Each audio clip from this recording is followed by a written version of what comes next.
बात की कमी है, मुझे अब और किसी की परवाह भी नहीं है। मुझे और अब किसी की परवाह ही नहीं है।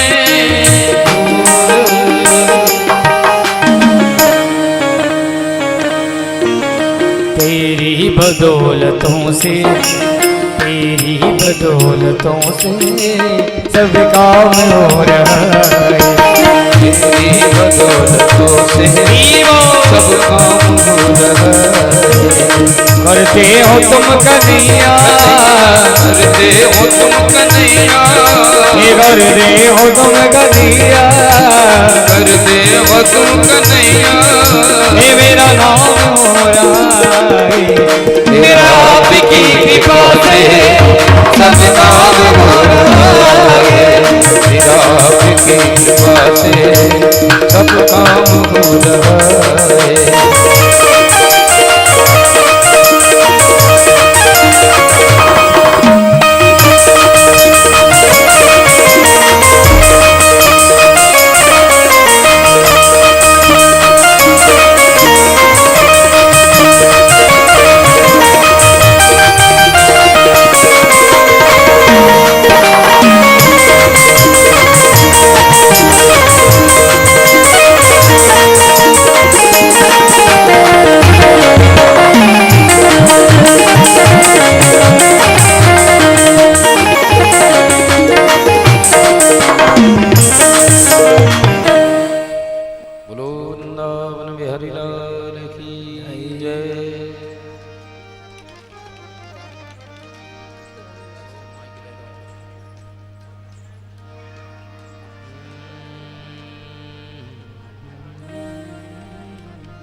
श्री राधे।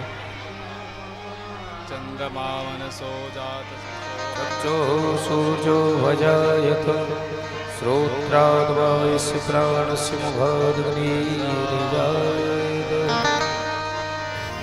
बांके बिहारी तेरी आरती गाऊं, बांके बिहारी तेरी आरती गाऊं, आरती गाऊं प्यारे तुमको मनाऊं, आरती गाऊं प्यारे तुमको मनाऊं, आरती गाऊं प्यारे आपको रिझाऊं, आरती गाऊं प्यारे आपको रिझाऊं। बांके बिहारी तेरी आरती गाऊं, गिर रहे तेरी आरती गाऊं। मोर मुकुट प्यारे शीश पे सोहे, मोर मुकुट प्यारे शीश पे सोहे, प्यारी बंसी मेरो मानव है, प्यारे बंसी मेरो मन मोहे। देख छवि बन जाऊं, बांके बिहारी तेरी आरती गाऊं। चरणों से निकली है गंगा जी प्यारे, चरणों से निकली है गंगा जी प्यारी, जिसने सारी दुनिया तारी, जिसने सारी दुनिया तारी। उन चरणों के मैं दर्शन पाऊं, बांके बिहारी तेरी आरती गाऊं। व्यास दास के नाथ आप हो, व्यास दास के नाथ आप हो, सुख दुख जीवन प्यारे साथ आप हो, सुख दुख जीवन प्यारे साथ आप हो। श्री चरणों की मैं बन जाऊं, बांके बिहारी तेरी आरती गाऊं। श्री हरिदास के प्यारे तुम हो, श्री हरिदास सबके प्यारे तुम हो। मेरे मोहन जीवन हो, मेरे मोहन जीवन धन हो। प्यारी छवि तेरी मन में बसा हूँ। माँ के बिहारी दे आरती गाओ। संग सोहे रसवान दुलारे, संग सोए ऋषि भान दुलारे। ललिता दिख सब सखियाँ प्यारी, ललिता दिख सब सखियाँ प्यारी। पास सदा वृंदावन पाऊं। बासी बिहारी तेरी आरती गाओ। कुंज बिहारी तेरी आरती गाओ। बासी बिहारी तेरी आरती गाओ। कर्पूर गौरम करुणावतारम संदायमानम हरिद्यारम सदाम संतम हृदयारविंदे त्वं भवामि सततं। त्वमेव माता च पिता त्वमेव, त्वमेव बन्धुः च सखा त्वमेव, त्वमेव विद्या द्रविणं त्वमेव, त्वमेव सर्वं मम देव। हरे राम राम राम हरे हरे, हरे कृष्ण कृष्ण कृष्ण हरे हरे, हरे राम राम राम हरे हरे, हरे कृष्ण कृष्ण कृष्ण हरे हरे।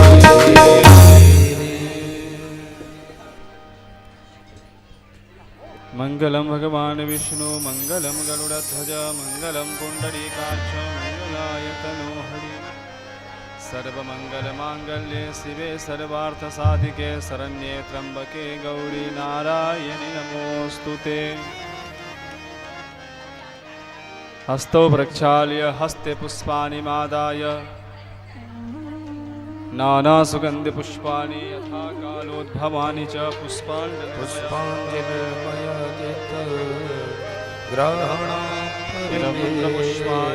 समर्पयामि। श्री राधे, श्री राधे। थोड़ी वॉल्यूम दीजिए। श्री राधे, श्री राधे। आप लोग सभी शांत हो जाए। महाराज जी मंगलाचरण करने वाले हैं, आप लोग शांत हो जाइए कृपा। श्री राधे।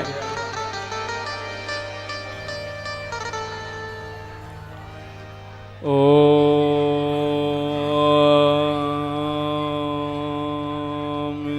शांति। ओम शांति। ओम शांति। ओम स्वस्ति श्री गणेशाय नमः। ओम स्वस्ति श्री सरस्वत्यै नमः। ओम स्वस्ति श्री गुरु चरण कमलेभ्यो नमः।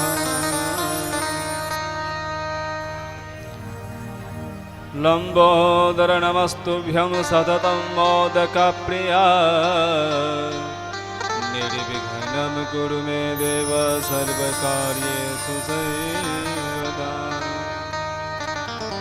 नमस्ते शारदे देवी सरस्वती मते प्रदे। वसत्वं मम जिह्वाग्रे सर्वविद्या प्रदान। अज्ञानतिमिरान्धस्य ज्ञानाञ्जनशलाकया चक्षुरुन्मीलितं येन तस्मै श्रीगुरवे नमः। ध्येयं सदा परिभवग्नमभीष्टदोहम्। तीर्थास्पदं शिवविरञ्चिनुतं शरण्यम्। प्रीत्यार्तिहं प्रणतपालभवाब्धिपूतं।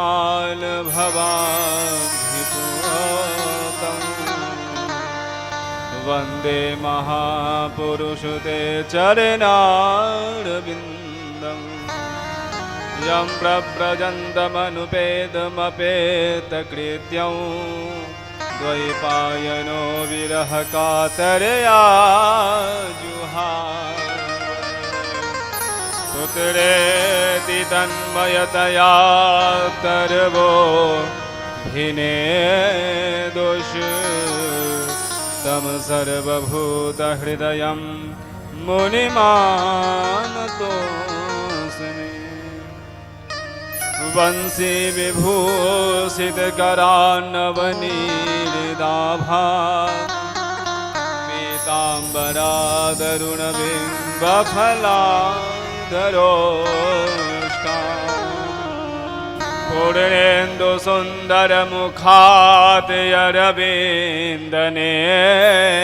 पूर्णेन्दुसुन्दरमुखातयरविन्दनेत्रान् कृष्णात् परं किमपि तत्त्वमहं न जाने मुखं करोति वाचालं पङ्गुं लङ्घयते गिरिं यत्कृपादमहं वन्दे परमानन्दमाधवम्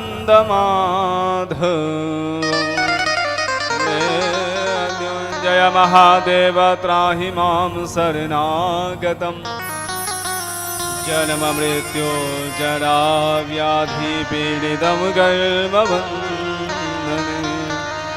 राधे मेरी स्वामिनी मैं राधे जी को दास जन्म जन्म मोहि दीजियो श्री वृंदावन को बास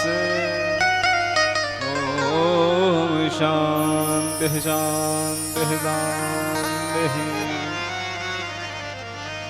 प्रतिदिन की भांति आज हम सभी भक्तगण मिल करके श्रीमद् भागवत कथा ज्ञान यज्ञ अनुष्ठान के सप्तम दिवस के प्रथम बेला में मधुराष्टक का गायन करेंगे।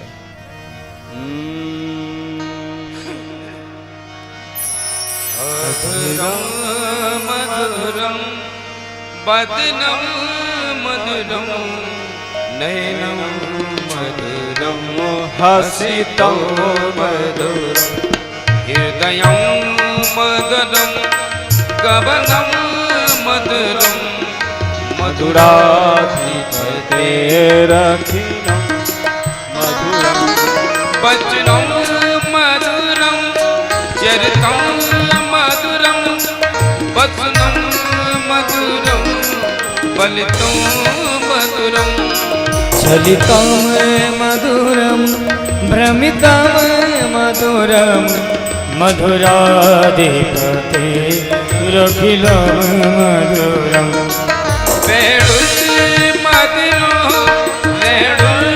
मधुरा पाणि मधुरा पादौ मधुरं नृत्यं मधुरं सत्यं मधुरं मधुराधिपते रखिलं मधुरं गीतं मधुरं पीतं मधुरं भुक्तं मधुरं सुप्तं मधुरं रूपं मधुरं तिलकं मधुरं मधुराधिपते रखिलं मधुरं करुणं मधुरं तरुणं मधुरं अरुणं मधुरं स्मरणं मधुरं वमितं मधुरं शमितं मधुरं मधुराधिपते रखिलं मधुरं कुञ्जा मधुरा माला मधुरा यमुना मधुरा बीची मधुरं सलिलं मधुरं कमला मधुरं मधुराधिपते रखिलं मधुरं गोपी मधुरा उक्तं मधुरं उक्तं मधुरं दृष्टं मधुरं श्रेष्ठं मधुरं मधुराधिपतेरखिलं मधुरम् गोपा मधुरा गावो मधुरा यष्टिर् मधुरा श्रेष्ठिर् मधुरा दलितं मधुरं फलितं मधुरं मधुराधिपतेरखिलं मधुरम् मधुरं मधुरं वदनं मधुरं नयनं मधुरं हसितं मधुरं हृदयं मधुरं गमनं मधुरं मधुराधिपतेरखिलं मधुरं मधुराधिपतेरखिलं मधुरं मधुराधिपतेरखिलं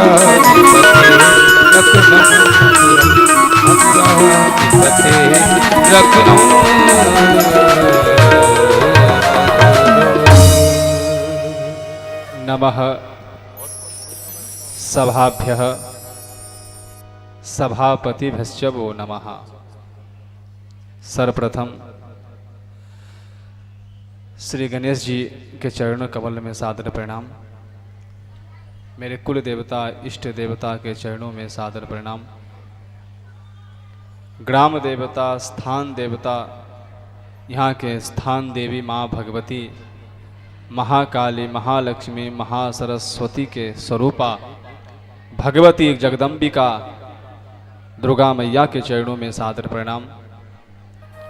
प्रातः स्मरणीय परम पूज्य परम वंदनीय ब्रह्मलीन श्री गुरुदेव जी के चरणों में सादर प्रणाम। पूज्य मेरे श्री माता पिताजी के चरणों में सादर प्रणाम। यहाँ पे विराजित भक्ति शक्ति स्वरूपा माता एवं बहनों, साथ ही साथ भाइयों के हृदय में विराजमान अनंत सत्ता से संपन्न वो परमात्मा श्री हरि, नहीं जिसका आदि है न जिसका मध्य है न जिसका अंत, ऐसे परमपिता परमात्मा के चरणों में सादर प्रणाम। यहाँ पे इस अनुष्ठान में वर्णित ब्राह्मण देवताओं के चरणों में सादर प्रणाम। दूर दूर से आए हुए संगीतज्ञ के विशेषज्ञों को चरणों में सादर प्रणाम। श्री हरि के प्रत्यक्ष वांग्मय स्वरूप श्रीमद् भागवत जी के चरणों में सादर प्रणाम। पुनः राधा वल्लभ जी के चरणों में सादर प्रणाम। सभी भक्तों को जय श्री मुस्कुरा के कहो न जय श्री।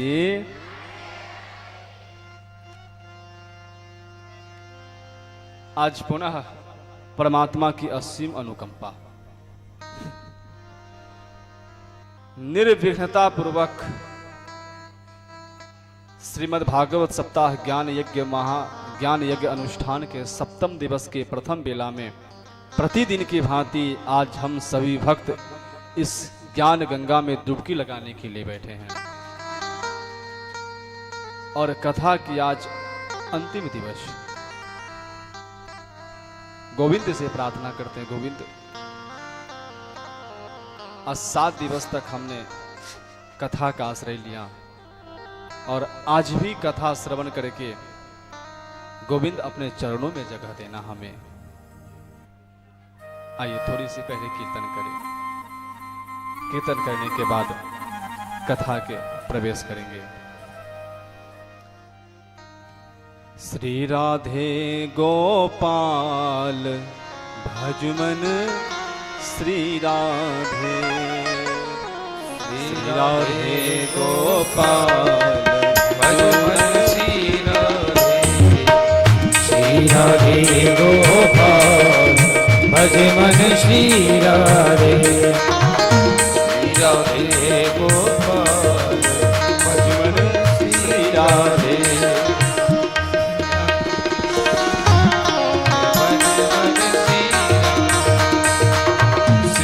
राधे श्री राधे श्री राधे श्री राधे श्री राधे श्याम राधे श्री राधे श्याम राधे राधे श्री राधे गोपाल भज मन श्री राधे श्री राधे गोपाल भज मन श्री राधे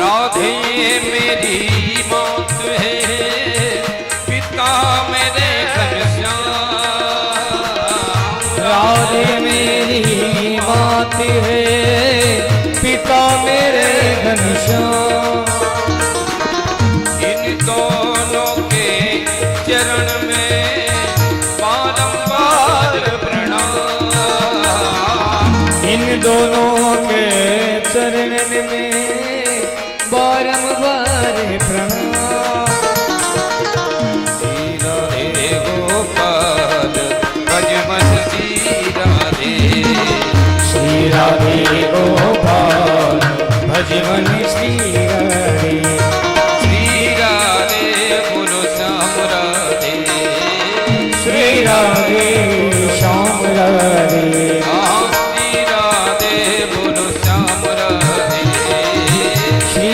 राधे श्याम राधे कहते श्री राधे गोपाल भज मन श्री राधे श्री राधे गोपाल भज मन श्री राधे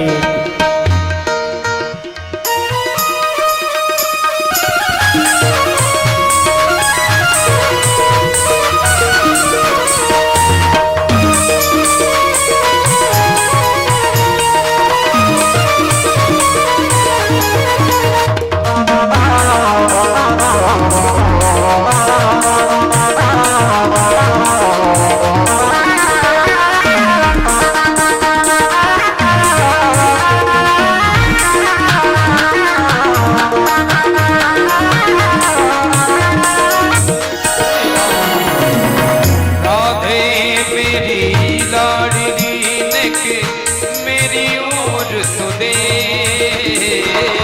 राधे मेरी लाडली नक मेरी ओर मैं तो राखूं नयन में काजल की सिरे मैं तो आँखों नयन में काजल टीकी श्री राधे बोलो श्याम राधे श्री राधे बोलो श्याम राधे श्री राधे बोलो श्याम राधे श्री राधे बोलो श्याम राधे श्री राधे गोपाल भज मन श्री राधे श्री राधे गोपाल भज मन श्री राधे श्री राधे बोलो श्याम राधे बोलो श्याम राधे हाँ श्री राधे बोलो श्याम राधे श्री राधे बोलो श्याम राधे हाँ श्री राधे गोपाल भज मन श्री राधे श्री राधे गोपाल भज मन श्री राधे राधे गोपाल भज मन श्री राधे श्री राधे गोपाल भज मन श्री राधे श्री राधे गोपाल भज मन श्री राधे भज मन श्री राधे भज मन श्री राधे भज मन श्री राधे। जय श्री आइए अब बिना किसी विलंब के और बिना कोई बाहर की बात किए हुए सीधे कथा में प्रवेश करते हैं। और आज की कथा भी बहुत है। कल हम सभी भक्तगण श्री कृष्ण और मां रुक्मिणी के विवाहोत्सव में सम्मिलित थे और बड़ी धूमधाम से कल हमने विवाहोत्सव मनाई।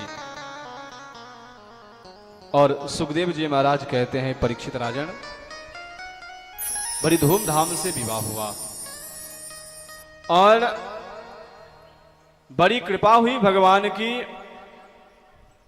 और समय आने पर मां रुक्मिणी को एक पुत्र का जन्म लिया और उस पुत्र का नाम पड़ा प्रद्युम्न। प्रद्युम्न अभी सूतिका गृह में ही था और सम्रासुर को शाप मिला था कि सम्रासुर की यदि मृत्यु होगी तो श्री कृष्ण के ज्येष्ठ पुत्र से होगी। सम्रासुर को यह बात पता चला कि श्री कृष्ण के घर में एक बालक ने जन्म ले लिया है। अभी 10 दिन भी नहीं हुआ था, सूतिका गृह में ही था। सम्रासुर गुप्त मार्ग से आया और उस सूतिका गृह में प्रवेश करके उस नवजात शिशु को ले लिया सम्रासुर ने। और वो सम्रासुर लेकर के आया और समुद्र में उस नवजात बालक को उसने फेंक दिया। एक मछली थी और वो मछली आई और वो श्री कृष्ण के पुत्र को मछली ने निकल गई, उस बालक को निकल गई। एक मछुआरा आया, मछुआरे ने अपने जाल समुद्र में फेंकी मछली पकड़ने के लिए और वही मछली उस मछुआरे के जाल में आ गई जिसने उस बच्चे को निकल गई थी। जयश्री, कथा ध्यान से सुननी है, नहीं तो कथा कभी भी दिमाग से उतर सकती है। आज कथा बहुत है, इसे गौर से सुनने की आवश्यकता है। वो मछली निकल गई, मछुआरा आया, मछुआरे ने उस मछली को पकड़ा, वही मछली जाल में आई जिस बच्चे को उस मछली ने निकल गई थी। मछुआरा देखा ये तो बहुत बड़ी मछली है, जाकर के राजा को देता हूं, राजा बहुत खुश होंगे। और वही मछली जाके सम्रासुर को दिया, महाराज आज मैंने बड़ी मछली पकड़ी है। और वो मछली ने अपने दासी को बुलाया, बड़ी धरा ये मछली ले जा और मछली को अच्छे से सुधार के बना। और क्या पता उस सम्रासुर को उस मछली के पेट में वही बालक है जिसको सम्रासुर ने समुद्र में फेंक करके आया है। मायावती बनाने के लिए गई, जैसे ही मछली को काटी उसके पेट से वो बालक निकला। परीक्षित जी महाराज प्रश्न करते हैं, बालक कौन था और उसे शाप क्यों मिला था सम्रासुर को? सुखदेव जी महाराज कहते हैं, राजन एक समय की बात है जब मां सती अपने शरीर को त्याग कर दी थी और उस समय भगवान शिव समाधिस्थ हो गए थे और उस समय तारकासुर आतंक मचा करके रखा था। उस समय ध्यान भंग करने के लिए कामदेव ने 5 बाणों को भगवान शिव के ऊपर चलाया था और उस काम के वाण से आहत होकर के भगवान शिव ने अपनी तीसरी नेत्र खोली थी और उस तीसरी नेत्र की ज्वाला में कामदेव जल करके भस्म हो गया था।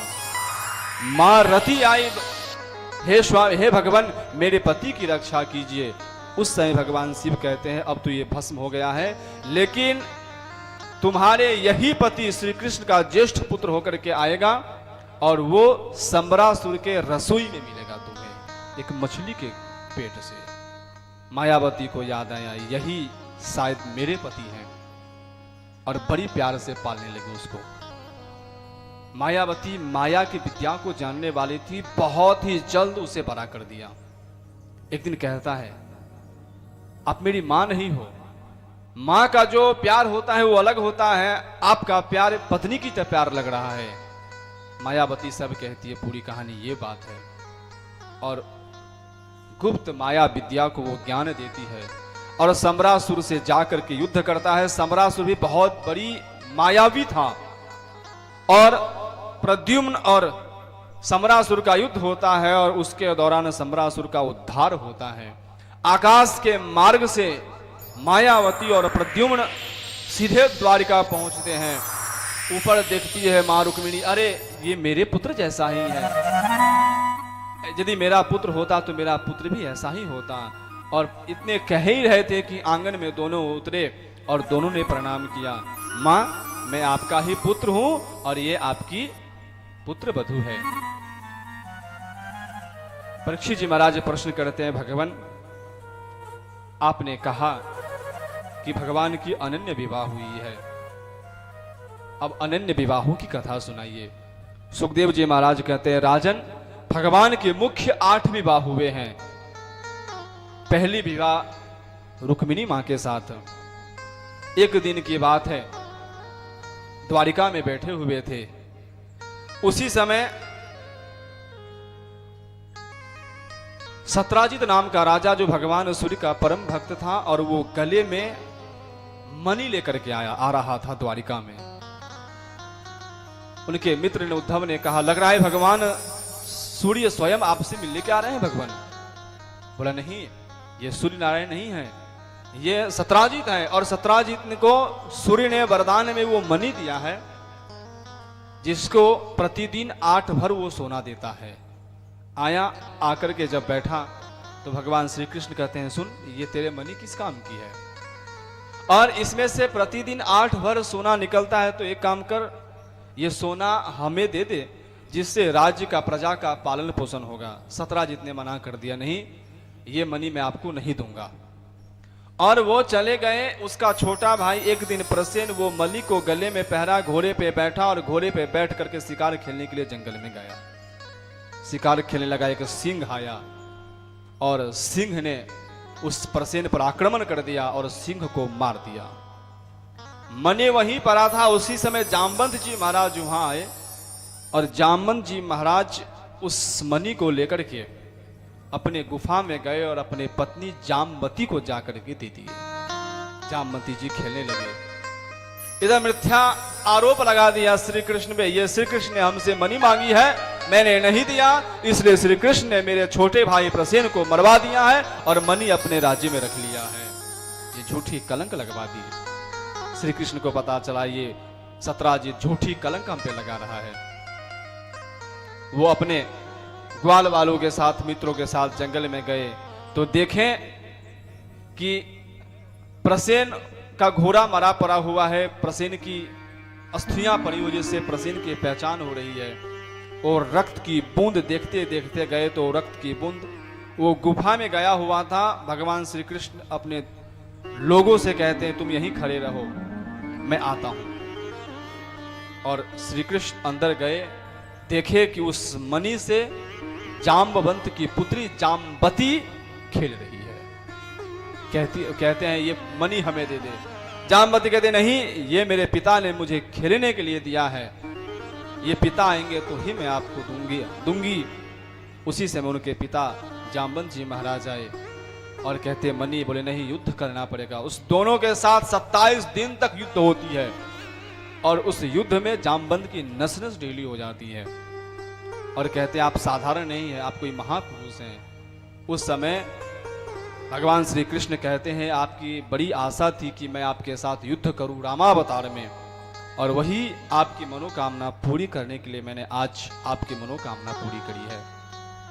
और उस समय वह मणि उनको देते हैं और कहते हैं, प्रभु ये मणि तो मैं आपको दे रहा हूं, लेकिन बड़ी कृपा होती कि मेरी पुत्री जाम्बती से आप विवाह कर लेते। और भगवान श्री कृष्ण का दूसरा विवाह जाम्बती के साथ हुआ। वो मणि लेकर के भगवान श्री कृष्ण आए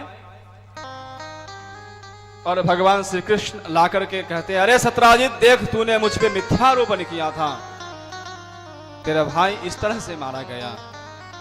और वो मणि सत्राजित को उन्होंने दे दिया।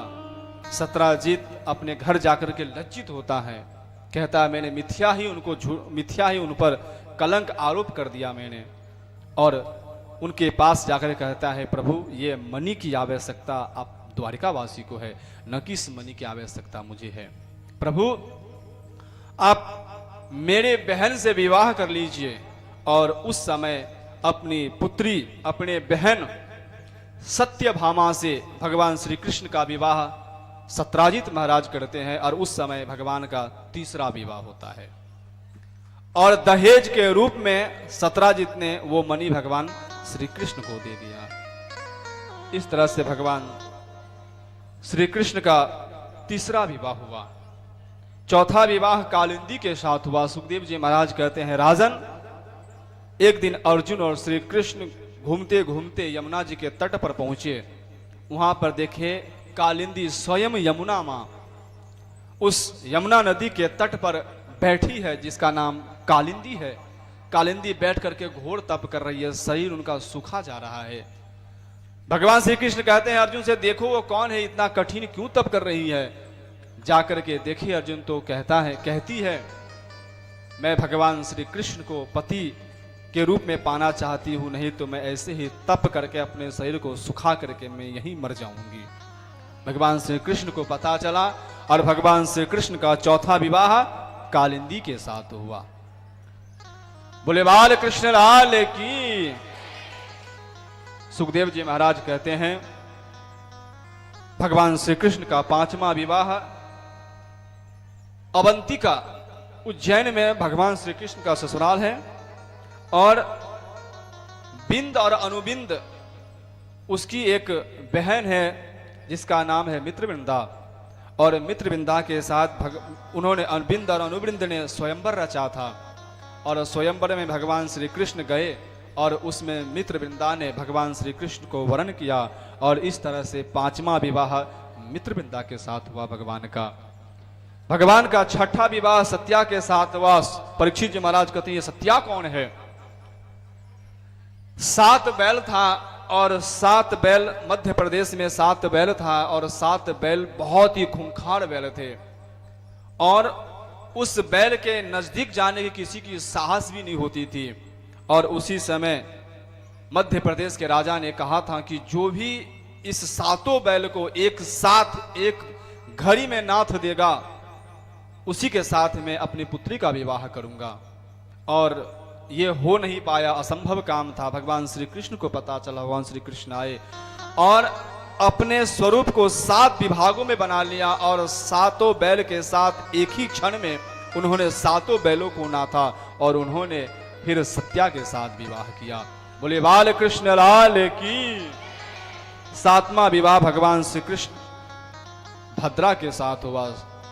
सुखदेव जी महाराज कहते हैं, भगवान श्री कृष्ण की एक बुआ थी जिसका नाम था श्रुति। और उन्हीं के परिवार में एक भद्रा नाम की कन्या थी जो भगवान श्री कृष्ण से ही विवाह करना चाहती थी। और उस समय उनकी बुआ श्रुति ने श्री कृष्ण का विवाह भद्रा से करवाते हैं और 7वां विवाह भद्रा के साथ हुआ। बोले बाल कृष्ण लाल की। और भगवान श्री कृष्ण का अंतिम 8वां विवाह, वो भी मध्य प्रदेश की राजा थी और उस राजा की कन्या का नाम था लक्ष्मणा। वो भी भगवान श्री कृष्ण को पति के रूप में पाना चाहती थी, अन्य किसी राजा को वरण नहीं करना चाहती थी। तो उनके पिता ने भी अपनी पुत्री लक्ष्मणा के विवाह श्री कृष्ण से किए और इस प्रकार भगवान का 8 विवाह संपन्न हुआ। बोले बाल कृष्ण लाल की। दूल्हे सरकार की। और भगवान की मुख्य 8 पटरानी याद रहेगी ना सभी को। जय श्री। 2-3 तो याद रहती है, 3-4 थोड़ी कठिन है। पहली विवाह भगवान श्री कृष्ण की रुक्मिणी के साथ, दूसरी जाम्बती के साथ, तीसरी सत्यभामा के साथ, चौथी कालिंदी के साथ, 5वां मित्रविंदा, 6ठा सत्या, 7वां भद्रा और अंतिम जय श्री लक्ष्मणा के साथ। ये भगवान श्री कृष्ण के मुख्य 8 पटरानी है। और आज कथा बहुत ज़्यादा है और समय कम है, इसलिए भजन आज थोड़ी कम करेंगे।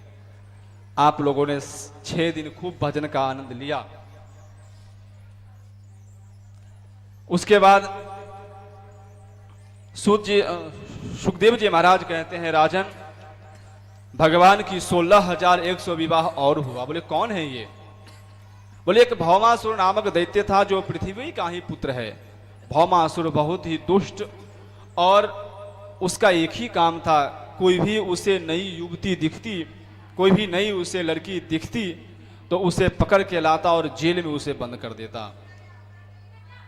और ऐसे करते करते करते उसके जेल में भौमासुर ने 16,100 कन्याओं को बंद करा दिया। भगवान श्री कृष्ण को पता चला कि ये भौमासुर 16,100 कन्याओं को अपने कारागार में बंद करके रखा है और इसी तरह पाप फैला रहा है।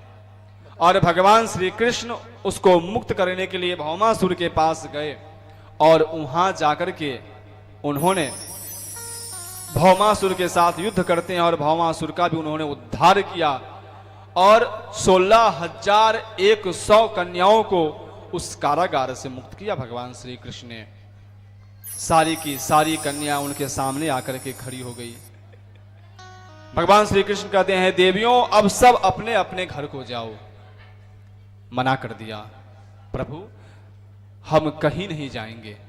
प्रभु हमारे पास दो ही मार्ग हैं, या तो हम सभी के सभी जाकर के आत्महत्या कर लें अथवा हम सभी के सभी वैश्या बन जाए, कुमार्ग पर चले जाए। गोविंद ने कहा, ऐसा क्यों? सभी कहती हैं युवतियां, अब बताइए हमसे विवाह कौन करेगा? सबको पता है कि यह भौमासुर दुष्ट ने मुझे अपने कारागार में बंद करके रखा है। ऐसे परिस्थिति में कोई भी अच्छा राजकुमार हमें वरण नहीं करेगा और हम घर जाएंगे तो शायद माता पिता भी हमें नहीं रखेगी। तो ऐसी अवस्था में हमें क्या करना चाहिए? दो ही रास्ता है, या तो हम सभी के सभी मर जाए या तो सभी के सभी हम वैश्या बन जाए। भगवान श्री कृष्ण ने विचार किए, यदि हम इस सबके साथ यदि विवाह नहीं करते हैं तो कहीं ना कहीं इस पृथ्वी पर अधर्म फैलेगा और हमारा अवतार धर्म स्थापना के लिए हुआ है, न कि धर्म फैलाने के लिए। और वहां पर भगवान श्री कृष्ण धर्म के स्थापना के लिए उस 16,100 कन्याओं के साथ भगवान श्री कृष्ण ने एक साथ एक मुहूर्त में एक घड़ी में उन्होंने सबके साथ विवाह किया। बोले दूल्हे सरकार की। और इस तरह से भगवान श्री कृष्ण की कितनी विवाह हो गई? 16,108। अब इसमें बताइए भगवान श्री कृष्ण अपने मर्जी से कब शादी की? भगवान श्री कृष्ण की वैसे विवाह देखा जाए तो 16,108 है, लेकिन उन्होंने अपने मर्जी से एक भी शादी नहीं किया है। जय श्री। आइए एक भजन कर लेते हैं।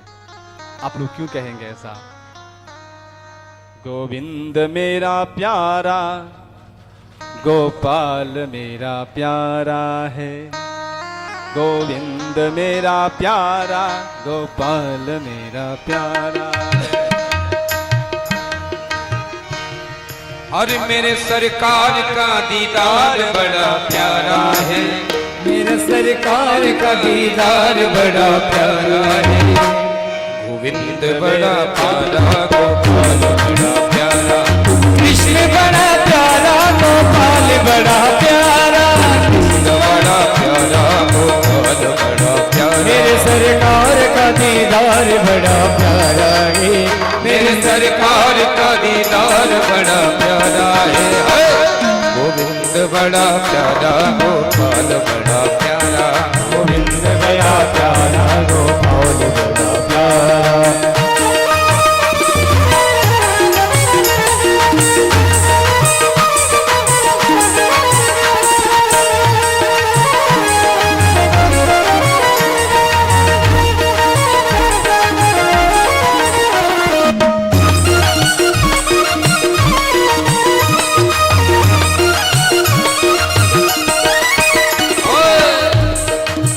तेरे नैना कटीले, तेरे नैना कटीले मोटे मोटे रसीले, तेरे नैना कटीले मोटे मोटे रसीले, तेरे नैना कटीले मोटे मोटे रसीले। दिल को छीन लिया तेरी प्यारी हंसी ने, ओ दिल को छीन लिया तेरी प्यारी हंसी ने। तेरी अखियों में लगा कजरा बड़ा प्यारा है, प्यारी अखियों में लगा कजरा बड़ा प्यारा है। बड़ा प्यारा गोपाल बड़ा प्यारा, गोविंद बड़ा प्यारा गोपाल बड़ा प्यारा।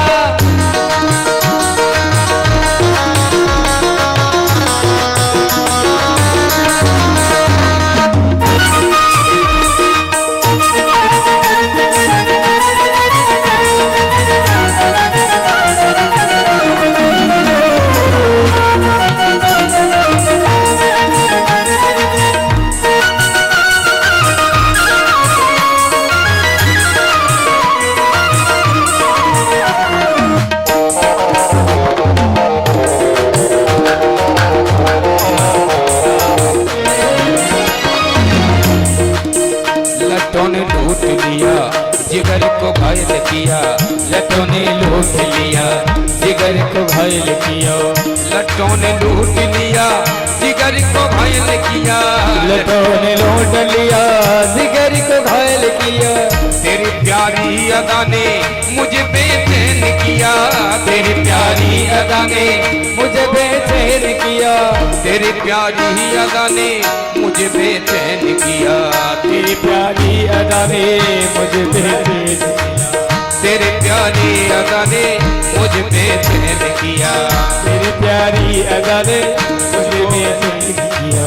मेरे सीने में तेरा दर्द बड़ा प्यारा है, ओ मेरे सीने में तेरा दर्द बड़ा प्यारा है, गोविंद बड़ा प्यारा गोपाल बड़ा प्यारा, गोविंद बड़ा प्यारा गोपाल बड़ा प्यारा, मेरे सरकार का दीदार बड़ा प्यारा है, ओ मेरे सरकार का दीदार बड़ा प्यारा है, गोविंद बड़ा प्यारा गोपाल बड़ा प्यारा, गोविंद बड़ा प्यारा गोपाल बड़ा प्यारा।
श्याम पिया तूने क्या जादू किया, ओ मेरे श्याम पिया तूने क्या जादू किया, ओ मेरे श्याम पिया तूने क्या जादू किया, ओ मेरे श्याम पिया तूने क्या जादू किया, हाँ ओ मेरे श्याम पिया तूने क्या जादू किया, ओ मेरे श्याम पिया तूने क्या जादू किया, ओ मेरे श्याम पिया तूने क्या जादू किया, ओ मेरे श्याम पिया तूने क्या जादू किया। मैं तो तेरी सुन के पिया मेरा धड़, हाँ मैं तो तेरी सुन के पिया मेरा दिल धड़क दिया, मैं तो तेरी सुन के पिया मेरा दिल धड़क दिया, तेरी यादों में फिर के अंग मेरा सारा है, तेरी यादों में फिर के अंग मेरा सारा है, गोविंद बड़ा प्यारा गोपाल बड़ा प्यारा, गोविंद बड़ा प्यारा गोपाल मेरा प्यारा, मेरे सरकार का दीदार बड़ा प्यारा है, ओ मेरे सरकार का दीदार बड़ा प्यारा है, गोविंद बड़ा प्यारा गोपाल बड़ा प्यारा, गोविंद बड़ा प्यारा गोपाल बड़ा प्यारा, गोविंद बड़ा प्यारा गोपाल बड़ा प्यारा, गोविंद मेरा प्यारा गोपाल बड़ा प्यारा, मेरे सरकार का दीदार बड़ा प्यारा है, मेरे सरकार का दीदार बड़ा प्यारा है, गोविंद बड़ा प्यारा प्यारा, गोविंद मेरा प्यारा गोपाल मेरा प्यारा, गोविंद बड़ा प्यारा गोपाल बड़ा प्यारा, बड़ा प्यारा गोपाल बड़ा प्यारा, गोविंद बड़ा प्यारा गोपाल बड़ा प्यारा, गोविंद बड़ा प्यारा गोपाल बड़ा प्यारा। दूल्हे सरकार की जय हो। इस तरह से भगवान गोविंद की विवाह 16,108 हुई और सुखदेव जी महाराज कहते हैं उन सभी रानियों के गर्भ से 10-10 पुत्र हुए हैं और एक एक पुत्रियां भी हुई है। मौन होकर के बैठ जाइए ना। जय श्री। आज कथा की अंतिम दिवस है और कथा को अच्छी से सुनने भी है। और आइए मौन से बैठिए। राधे रानी सरकार की। तो सुखदेव जी महाराज कहते हैं राजन, इसके बाद सुखदेव जी महाराज कहते हैं वानासुर के साथ भगवान श्री कृष्ण का युद्ध होता है। बोले वानासुर कौन है? सुखदेव जी महाराज कहते हैं राजन, आप लोग मौन हो जाए, आप लोग मौन हो जाए, नहीं तो फिर हमारा ध्यान कथा से भटक जा रहा है। आप लोगों की संख्या बहुत है। माताओं से निवेदन है कृपया शांति बनाए रखें। श्री राधे। आगे वाली थोड़ी आवाज दीजिए, थोड़ी आवाज दीजिए ना, क्यों चिंता कर रहे हैं। हाँ श्री राधे। तो उसकी पुत्री थी चित्रलेखा, और चित्रलेखा ने स्वप्न में देखी कि शाम बहुत सुंदर है, और स्वप्न में ही शाम से प्रेम करने लगी। उस समय सुखदेव जी महाराज कहते हैं राजन, उसकी एक सहेली थी चित्रलेखा, और चित्रलेखा ने चित्र बनाई और उसे लगा हाँ यही शाम है, और वो शाम को माया से अपने घर में महल में लेकर के आ गई। और पता चला, इसीलिए वानासुर और श्री कृष्ण के साथ घोर युद्ध होता है, और भगवान शंकर के परम भक्त थे वानासुर, इसलिए शंकर भगवानासुर की रक्षा में शंकर जी को आना पड़ा, और शंकर जी के साथ भगवान श्री कृष्ण का युद्ध होने लगा। उसी युद्ध में ज्वर निकला, जो आज जो बुखार हम सबों को लगती है, वो श्री कृष्ण और शंकर जी के युद्ध में जो गर्मी निकली थी उसका नाम ज्वर, और वही बुखार आज हम सभी को लगती है। एक समय की बात है, बहुत ही अद्भुत कथा, इसे ध्यान से सुनिए। जय श्री, बहुत ही सुंदर कथा है। एक दिन अभी अपने सभी पुत्रों और बच्चों को लेकर के भगवान श्री कृष्ण आज बगीचे में घूमने के लिए निकले,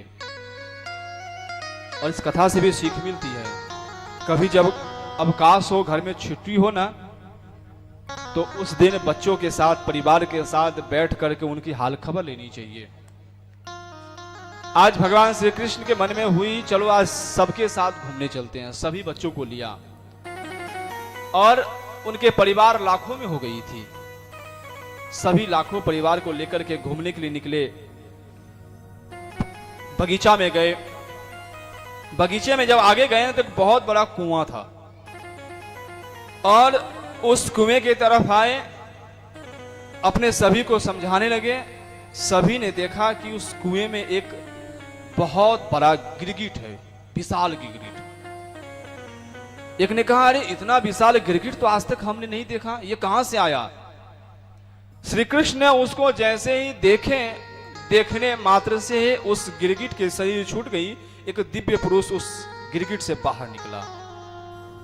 सभी को आश्चर्य हुआ, ये अभी तक तो विशाल गिरगिट, और गिरगिट से इतना बड़ा दिव्य पुरुष निकल गया, ये है कौन? आया कहां से ये? श्री कृष्ण कहते हैं इसी से पूछो, यही बताएगा सब। बोले आप ये विशाल गिरगिट और आपकी मुक्ति ये कैसे हुई, इसका क्या तात्पर्य है? वो गिरगिट कहता है मैं पूर्व में राजा नृग था, मेरा नाम था नृग, और मैंने इतने दान दिए, इतने दान दिए, इतने दान दिए, जितने कि स्वर्ग में तारा नहीं है, आकाश में तारा नहीं है। हमने इतने दान दिए, इतने दान दिए कि इस भूमि पर उतने कण नहीं है। जब दानवीरों के नाम आती है ना, तो सबसे पहले नाम मेरा भी आता है। लेकिन श्री कृष्ण कहते फिर ये दुर्गति कैसे हो गई? स्वर्ग मिलनी चाहिए, ये गिरगिट कैसे बनने पड़ा? राजा इंद्र कहते हैं सुनिए, एक समय की बात है, मैं गाय का दान कर रहा था, अनेकों गाय का दान कर रहा था, और एक दिन क्या हुआ, मैंने एक गाय दान करी, और वो गाय एक ब्राह्मण लेकर के गया। एक दिन ऐसा हुआ, जो दान की हुई गाय उसके यहां से छूट गई खूंटे से, और मेरे दान करने वाले गाय को झुंडों में आकर के घुस गई। और भगवान मैंने क्या किया, मैंने दान किए हुए गाय को मैंने दोबारा दान कर दिया। बात जब वो ब्राह्मण देखे कि मेरी गाय कहां गई, तो खोजते खोजते खोजते गए राजा इंद्रिक के राज्य में, और वो ब्राह्मण देखते हैं कि जो मेरी मुझे दान में दिए थे कुछ दिन पूर्व, वही गाय उनके झुंड में गई और उसने दोबारा दान कर दिया। अब राजा इंद्रिक से कहते हैं मेरी गाय दीजिए। अब जो दान कर दिए थे वो ब्राह्मण से कहते हैं सुनो, ये गाय जो है ना कुछ दिन पूर्व मैंने इसको दान दिया था, इसको दे दो। बोला नहीं, अभी अभी आपने मुझे दान में दिया है, ये गाय मैं किसी को नहीं दूंगा। और वो ब्राह्मण कहे मेरा गाय है, मुझे चाहिए, आपको अधिकार किसने दिया मेरा गाय दान करने का? और इसने कहा मैं दूंगा नहीं, और ये ब्राह्मण कहते थे मैं गाय लेके रहूंगा। दोनों ब्राह्मण में विवाद हुई, दोनों ब्राह्मण के विवाद में गाय को वहीं छोड़ दिए और दोनों ब्राह्मण अपने अपने घर चले गए। और राजा इंद्र कहता है मैं बड़ा दुखी हुआ, मैंने एक गाय दान किया हुआ मेरे यहां आ गया और मैंने दोबारा दान कर दिया, इसलिए ये मेरी गति हुई। जब मैं मरा ना तो यमराज आए लेने के लिए और कहते हैं पुण्य तो बहुत किया है राजा आपने, पाप थोड़ी सी है, पहले क्या भोगना है, पहले पुण्य भोगना है कि पहले पाप भोगना है? तो मैंने उनसे कहा पहले मुझे पाप भोगना है। और उसी समय मैं ये विशाल कृकलाक्ष गिरगिट बनकर के मैं कुएं में आकर गिरा, और गिरते समय उन्हें वरदान दिया था कि भगवान की दृष्टि तुम्हारे ऊपर पड़ेगी और तुम्हारी मुक्ति हो जाएगी। कथा से समझने की बात है, कथा से ये ताली बजाने की बात नहीं है, कथा समझने की बात है। क्या जीवन में कभी भी याद रखना चाहिए, कभी भी किसी ब्राह्मणों का अन्न अपने घर में नहीं लाना चाहिए। ताली नहीं बजानी है, सीखनी है कथा से। यदि भूल से भी किसी ब्राह्मण का यदि धन हमारे घर में आता है ना, तो वो धन यदि हम खाते हैं तो धन वो पत्थर के समान हो जाता है, फिर वो अन्न पचता नहीं है। हाँ, ऐसी बात नहीं है जो क्या ब्राह्मणों का अन्न नहीं खाना चाहिए, खाना चाहिए, पर वो प्रसन्नता से दे तभी खाना चाहिए। यदि ब्राह्मण की प्रसन्नता नहीं है और यदि तुमने किसी ब्राह्मण का धन अपहरण करके यदि खा लिया है, तो जैसे ऐसे महान दानी नृग की ये दशा हो सकती है, तो हम जैसे पापियों की क्या दशा होगी ये विचार कर सकते हैं। यदि सीखनी हो तो इस कथा से सीख लेना। और हम कहें किसी ब्राह्मणों की नहीं, एक तो ब्राह्मण की इसमें कथा में लिखी है, जीवन में कभी भी किसी का धन अन्याय पूर्वक घर में मत लाना, नहीं तो सबकी बुद्धि भ्रष्ट हो जाएगी और सबकी बुद्धि मारी जाएगी। और उस समय कहते हैं मैंने सबसे पहले कहा मैं पाप भोगूंगा, और मैंने धोखे से जानबूझ के नहीं लिया था मैं ब्राह्मण का धन, वो तो धोखे से खुल के आ गई थी गाय और मैंने दोबारा दान कर दिया था। और उस समय वो क्षमा प्रार्थना मांगी और भगवान की दृष्टिपात से उस राजा की मुक्ति हुई। इस कथा से यही सीख मिलती है, कभी भी किसी भी ब्राह्मणों का धन अपहरण नहीं करना चाहिए।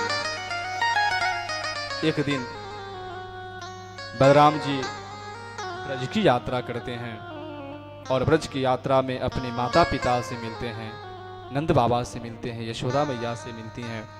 उनकी माँ दुखी हो जाती है, क्या मेरी याद नहीं आती है? लग रहा है मथुरा में श्री कृष्ण के अपने माता पिता मिल गए हैं, तो उनको मेरी याद नहीं आती है। और अपने माँ पिताजी को समझा करके नैमिषारण्य की यात्रा करते हैं बलराम जी महाराज। उसी समय एक पौंड्रक नामक दैत्य था जो कह रहा था मैं स्वयं वासुदेव हूं, और उन्होंने ये 2 हाथ तो उसकी थी और 2 हाथ उन्होंने बना लिया था और लोगों से कहता था सुदर्शन मेरे से छीन लिया है, वो नकली वासुदेव है, मैं असली वासुदेव हूं। भगवान श्री कृष्ण को पता चला यह धर्म फैला रहा है, समझाया नहीं माना, और उस पौंड्रक का भी भगवान ने उद्धार किया। एक काशी नामक दैत्य था, भगवान ने उसका भी उद्धार किया। एक द्विविध नामक बानर था जिसका काम था गोपियों को मारना, हैरान करना, वस्त्र लेके भाग जाना। बलराम जी को पता चली, उन्होंने क्या किया, हल से उस द्विविद नामक बानर का भी उन्होंने उद्धार कर दिया। और एक समय की बात है कि कौरव और पांडवों में द्वेष उत्पन्न हुआ। उसी बीच सांब और लक्ष्मणा की विवाह की बात आई।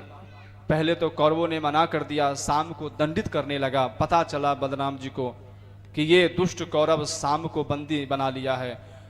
बड़ा क्रोध आया, उन्होंने हल फेंकी और कहा आज पूरे मैं हस्तिनापुर को ही इस यमुना जी में डुबा दूंगा। और जैसे ही हल फेंकी और खींचने लगा तो सभी कौरव आकर के क्षमा मांगे। और उस समय दुर्योधन की पुत्री लक्ष्मणा और सांब का विधिवत विवाह होता है। और एक दिन जयश्री, कथा तो समझ में आ रही है ना? कथा थोड़ी स्पीड है, इसलिए हमने कहा था जो ध्यान से सुने। एक दिन नारद जी के मन में इच्छा हुई, देखे तो सही जाकर के उन्होंने 16,108 विवाह किया है, तो सभी पत्नियों को खुश तो रख रहा है ना भगवान श्री कृष्ण। नारद जी के मन में उछाई, चलो देखते हैं जाकर के क्या है। और सभी के घर में जाकर के देखने लगे भगवान श्री कृष्ण की दिनचर्या। नारद जी आए और नारद जी देखे कि जैसे 16,108 उनकी रानियां हैं, तो भगवान श्री कृष्ण 16,108 उन्होंने कमरे बना रखे थे सबके। किसी के साथ उन्होंने पक्षपात नहीं करी थी। उन्होंने अपने आप को 16,108 रूपों में विभक्त कर दिया था और सभी रानियों के घर में थे भगवान श्री कृष्ण। किसी के यहाँ बैठ करके चौरस खेल रहे हैं, किसी के यहाँ बैठ करके प्रसाद दे रहे हैं, किसी के यहाँ बैठ करके बातें कर रहे हैं। नारद जी के मन में बड़ी विस्मयता हुई, ये साक्षात श्री हरि हैं जो इतनी बड़ी लीला कर सकते हैं, अन्य किसी के वश में ये बात नहीं है। और भगवान की दिनचर्या देख करके नारद जी भी भगवान से मिले और अपने स्थान को गए। एक दिन की बात है, भगवान श्री कृष्ण द्वारिका में बैठे हुए थे। उसी समय जरासंध ने सभी राजाओं को कैद करके रखा था। उस समय उनका दूत आया और कहा, भगवान मैं जरासंध के कैद में जो राजाएं हैं ना, उनकी ओर से मैं दूत बन के आया हूं। और वो सभी राजा कह रहे हैं इस जरासंध को मार करके हम सबका उद्धार कीजिए। और उसी समय एक और दूत आया हस्तिनापुर से संदेशा लेकर के, दुर्योधन युधिष्ठिर जी महाराज राजसूय यज्ञ करना चाहते हैं और उसमें आपको आप बुला रहे हैं। भगवान विचार किए किसके यहाँ जाऊं। पहले जरासंध का न्योता आया है, जरासंध के कैदियों का नेता आया है जो जरासंध से मुक्त कराए, और इधर राजसूय यज्ञ, दोनों ही अपने हैं। अब विचार किए नहीं, मुझे सबसे पहले राजसूय यज्ञ में जाना चाहिए। और भगवान श्री कृष्ण सबसे पहले हस्तिनापुर राजसूय यज्ञ में पधारे और राजसूय यज्ञ में पधार करके सभी ने स्वागत किया। बोले इस राजसूय यज्ञ में बहुत धन लगता है, इतना धन कहां से आएगा। भगवान श्री कृष्ण कहते हैं, तुम लोग क्षत्रिय हो, जाओ चारों दिशा में घूम करके, युधिष्ठिर जी महाराज यहीं रहेंगे और चारों भाई चारों दिशा में जाकर के चारों दिशा को जीत करके और उन राजाओं के पास जो भी धन होगा सारे धन को लेकर के आएंगे और राजसूय यज्ञ करेंगे। सभी को सभी और भेज दिया। भीम को कहते हैं, भीम और अर्जुन दोनों हमारे साथ जाएंगे। और भीम और अर्जुन और भगवान श्री कृष्ण जरासंध की ओर, मगध राज्य की ओर पधारे और वहां पर जाकर के जरासंध ब्राह्मणों का परम भक्त था, ब्राह्मणों की बड़ी आदर किया करता था जरासंध। देखा कि आज प्रातः काल 3 ब्राह्मण हमारे द्वार पर, बोलिए ब्राह्मण देवता क्या चाहिए आपको, धन चाहिए, गाय चाहिए, जो भी चाहिए हम देने के लिए तैयार हैं। श्री कृष्ण कहते हैं, युद्धम नो देहि राजेंद्र द्वंद्व दो यदि मन्यसे युद्धार्थिनो वयम प्राप्ता राजान्याम्ना कंक्षिणः।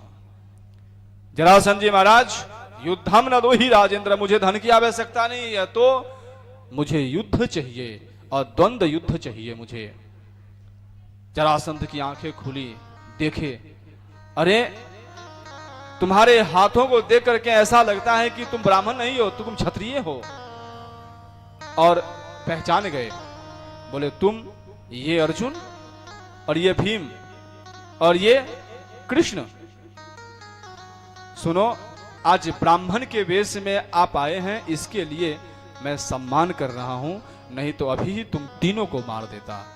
और तुमने अच्छा किया है, मुझसे मांगा है युद्धम न ही राजेंद्र, तुमने हमसे युद्ध मांगा है भिक्षा में, मैं देने के लिए तैयार हूं। लेकिन मेरे से लड़ेगा कौन?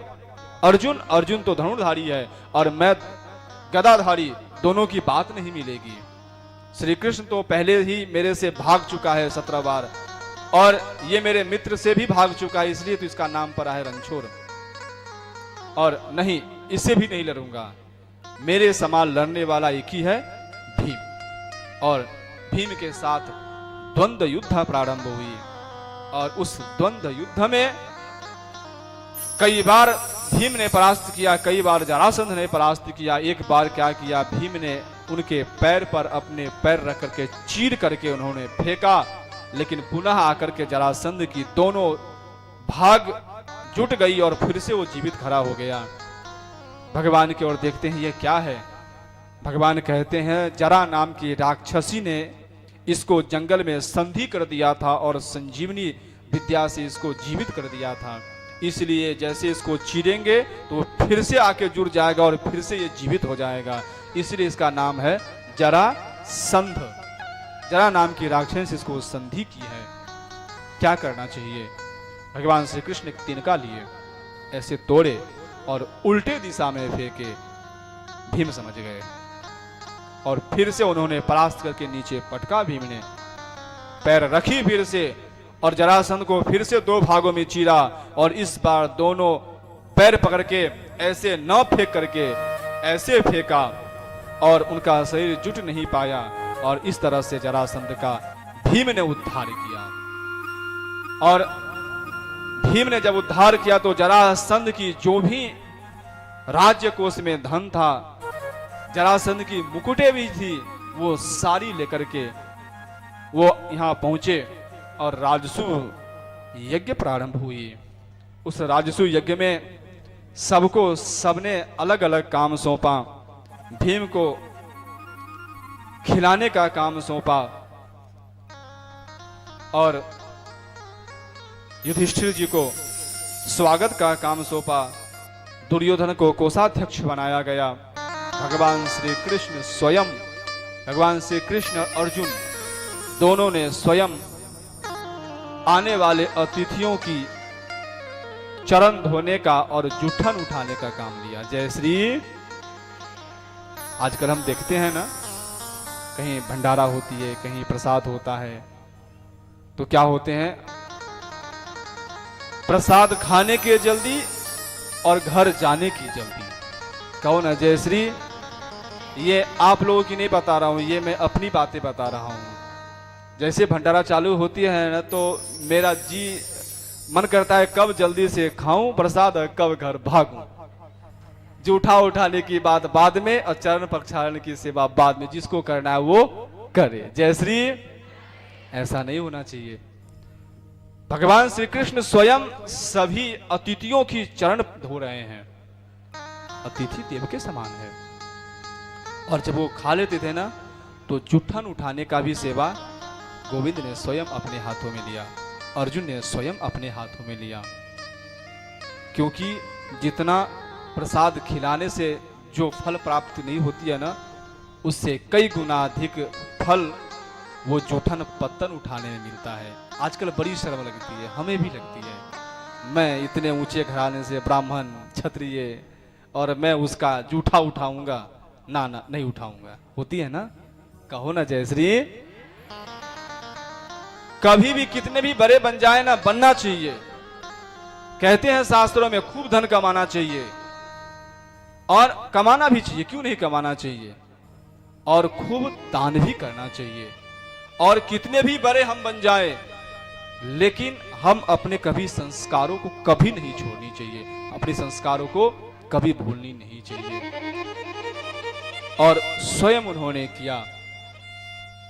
उस यज्ञ में कही गई अब यज्ञ तो प्रारंभ हो रही है, सर्वप्रथम पूजा किसकी होगी।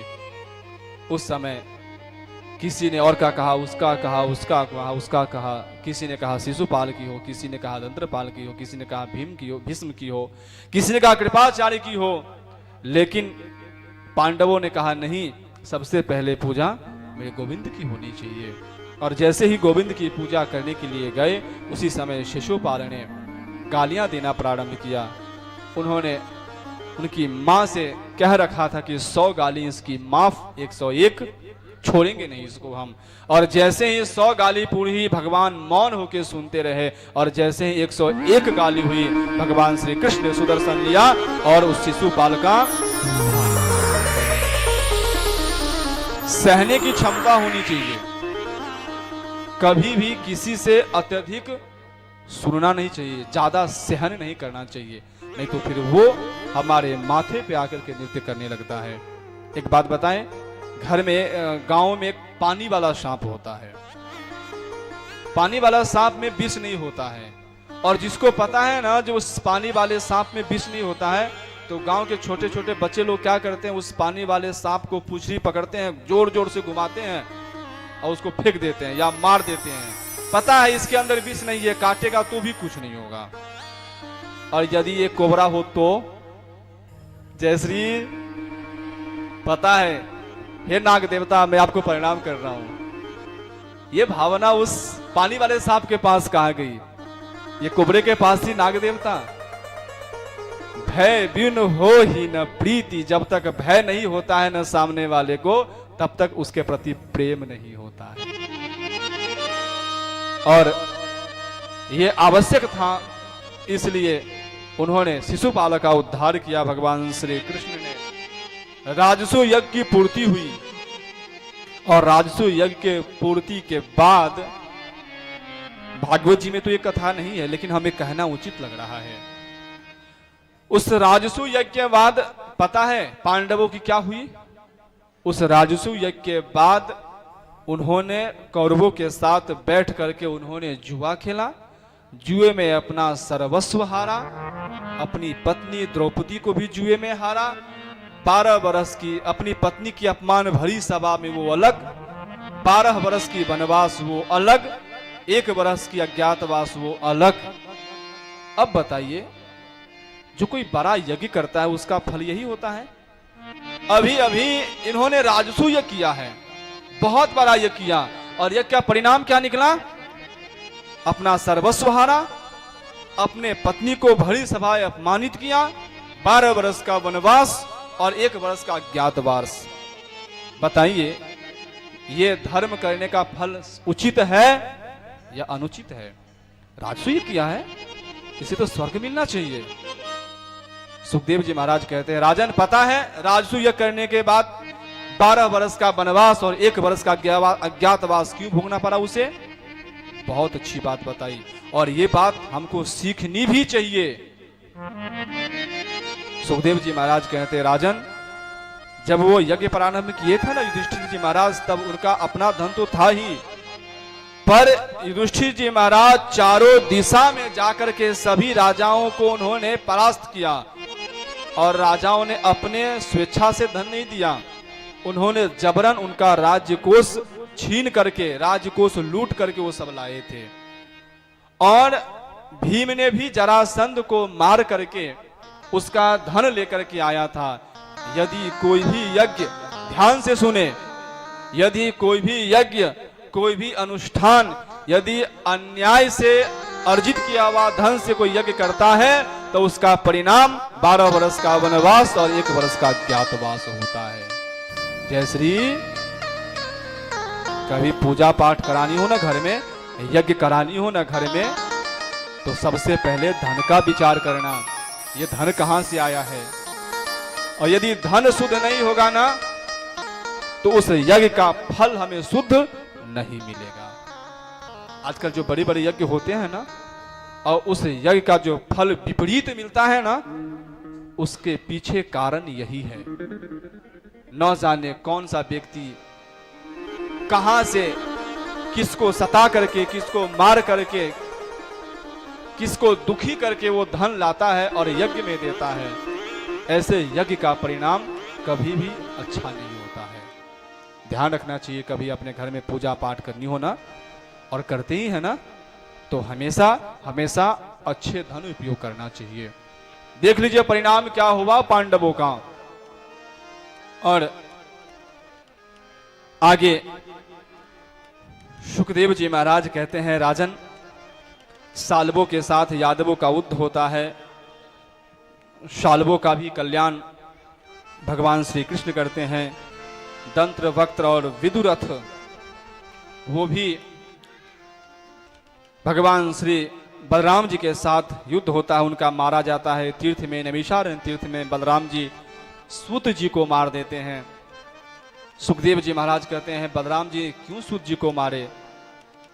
सुखदेव जी महाराज कहते हैं, सूत जी शूद्र जाति से थे और वो बैठ करके वो उपदेश दिया कर रहे थे। ये बात अच्छा नहीं लगा बलराम जी को और उन्होंने सूत जी को मार दिया।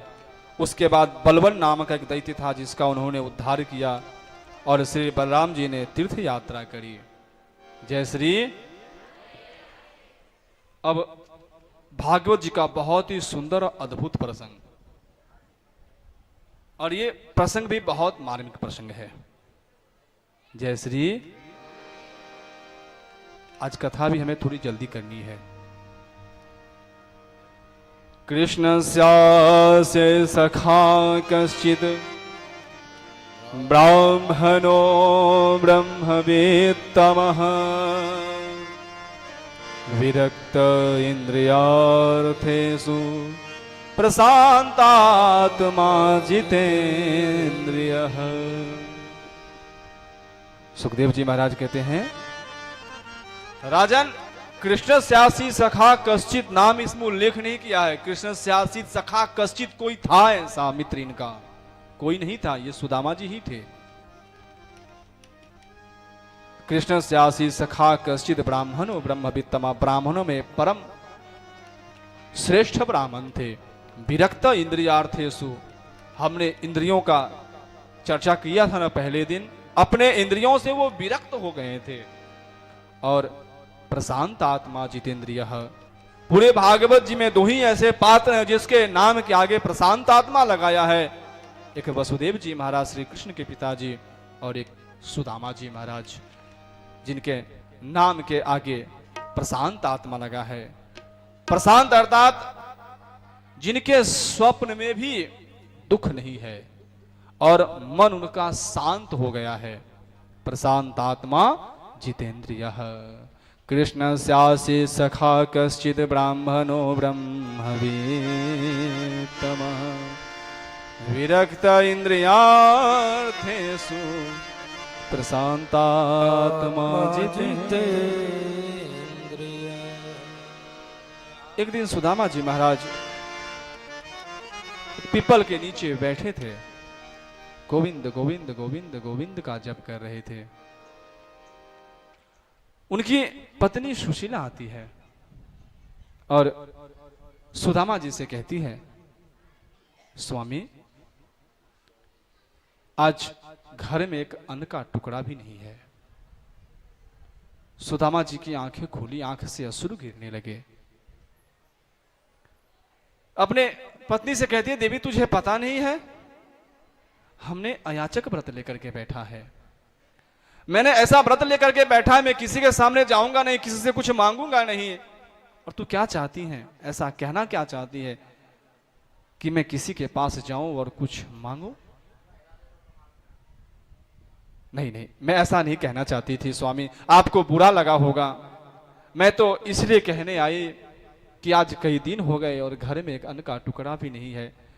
छोटे छोटे बच्चे हैं, उस अन्न के लिए दुखी हो रहे हैं, रो रहे हैं, मैं क्या खिलाऊं उसे? स्वामी, मैं सुनी हूं कि आपका एक मित्र है द्वारिकाधीश, आप वहां जाते क्यों नहीं, उनसे मिलते क्यों नहीं है? देवी क्या कहा? कहने का तात्पर्य क्या है? मैं जाऊं द्वारिकाधीश और उससे कहूं और उससे मांगूं कि तू मुझे कुछ दे? यदि तू चाहती है कि मैं जाऊं और द्वारकाधीश से कुछ मांग करके लाऊं तो मैं द्वारकाधीश कभी नहीं जाऊंगा। और ना ही मैं उनका दर्शन करूंगा। हाथ जोड़ के कहती है, आपको बुरा लग रहा है। मेरा कहने का तात्पर्य ये नहीं था कि आप जाए द्वारिकाधीश वहां से मांग करके लाए। मैं तो सिर्फ इतना कह रही थी कि आप जाते द्वारिकाधीश वहां से अपने मित्र से मिलने के लिए। और इतना कह करके सुशीला अपने घर चली गई।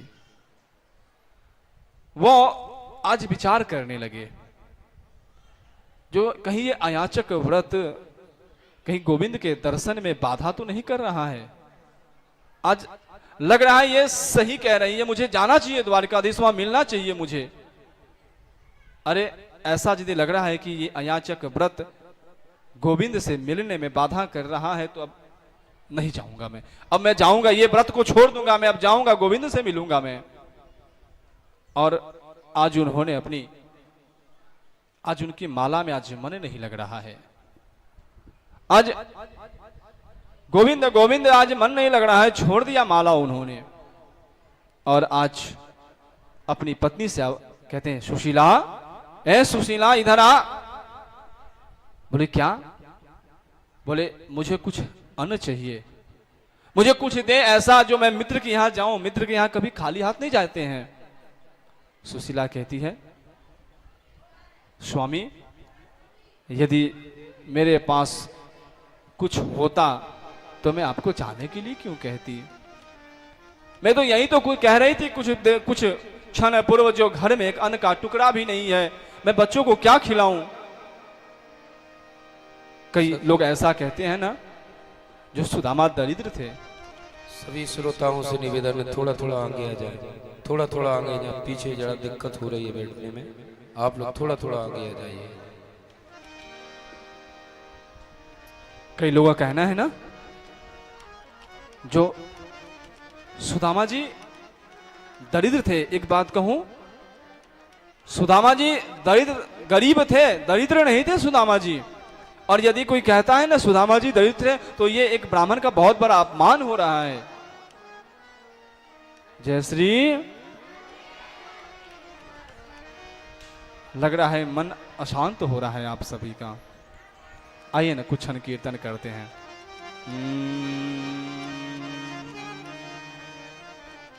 श्री कृष्ण गोविंद हरे मुरारे, हे नाथ नारायण वासुदेव। श्री कृष्ण गोविंद हरे मुरारे, हे नाथ नारायण वासुदेव। श्री कृष्ण गोविंद हरे मुरारे, हे नाथ नारायण वासुदेव।